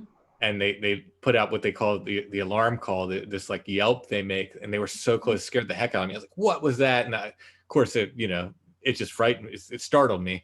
And then I thought, oh, that's a coyote. And I shine my light over in that direction. And on this hillside, maybe 30 yards away, just all of these eyes just light up, this whole pack of them. I was like, wow. That's interesting, because they're usually they don't normally run in packs. I think that they've started doing that. But then there's those wolf coyote hybrids too. Yeah, we have I think they said most of them around here are they call coy wolves, which is some kind of hybrid wolf coyote and wild dog kind of blended. Yeah, I think here we just have straight up coyotes, and they're not scary at all, and they kind of stay pretty solitary. I mean, they'll hang out with their friends, but I think they mostly kind of do their own thing, but they're not scary at all. I see them in our neighborhood all the time. I like them. Well, sometimes they'll follow you on hikes, but they're not like stalking you. People think they know humans drop food. So exactly. Yeah. So they're not going to attack you unless there's a reason. Right. Unless they attack you. The thing I worry about is like rabies, after your damn raccoon experience. Yeah. Yeah. Like if they have rabies. Yeah. They'll be off. But like pretty much you just gotta, you mostly just need to worry about your pets or your little children, I guess. I don't even know if they would attack a kid, maybe a baby, but not. Yeah, maybe. Why would your baby be out running around by itself anyway? Never know. Well, you know what? I think we've been talking for like 3 hours. Yeah. So I should probably stop recording. No problem. World's longest babbling podcast. I don't even have the capabilities of editing it shorter either. Oh, really? Well, at least my son didn't make an appearance this time. Mine did. Mike was meandering around in the background. I shouldn't get into another story. We'll have to do this again and just talk about creepy stuff every so often. Okay, I'm up for it. Cool. Anytime you want me. I'm going to just stop recording, but you don't have to hang up if you don't want to. Okay. Hold on. Where am I doing it?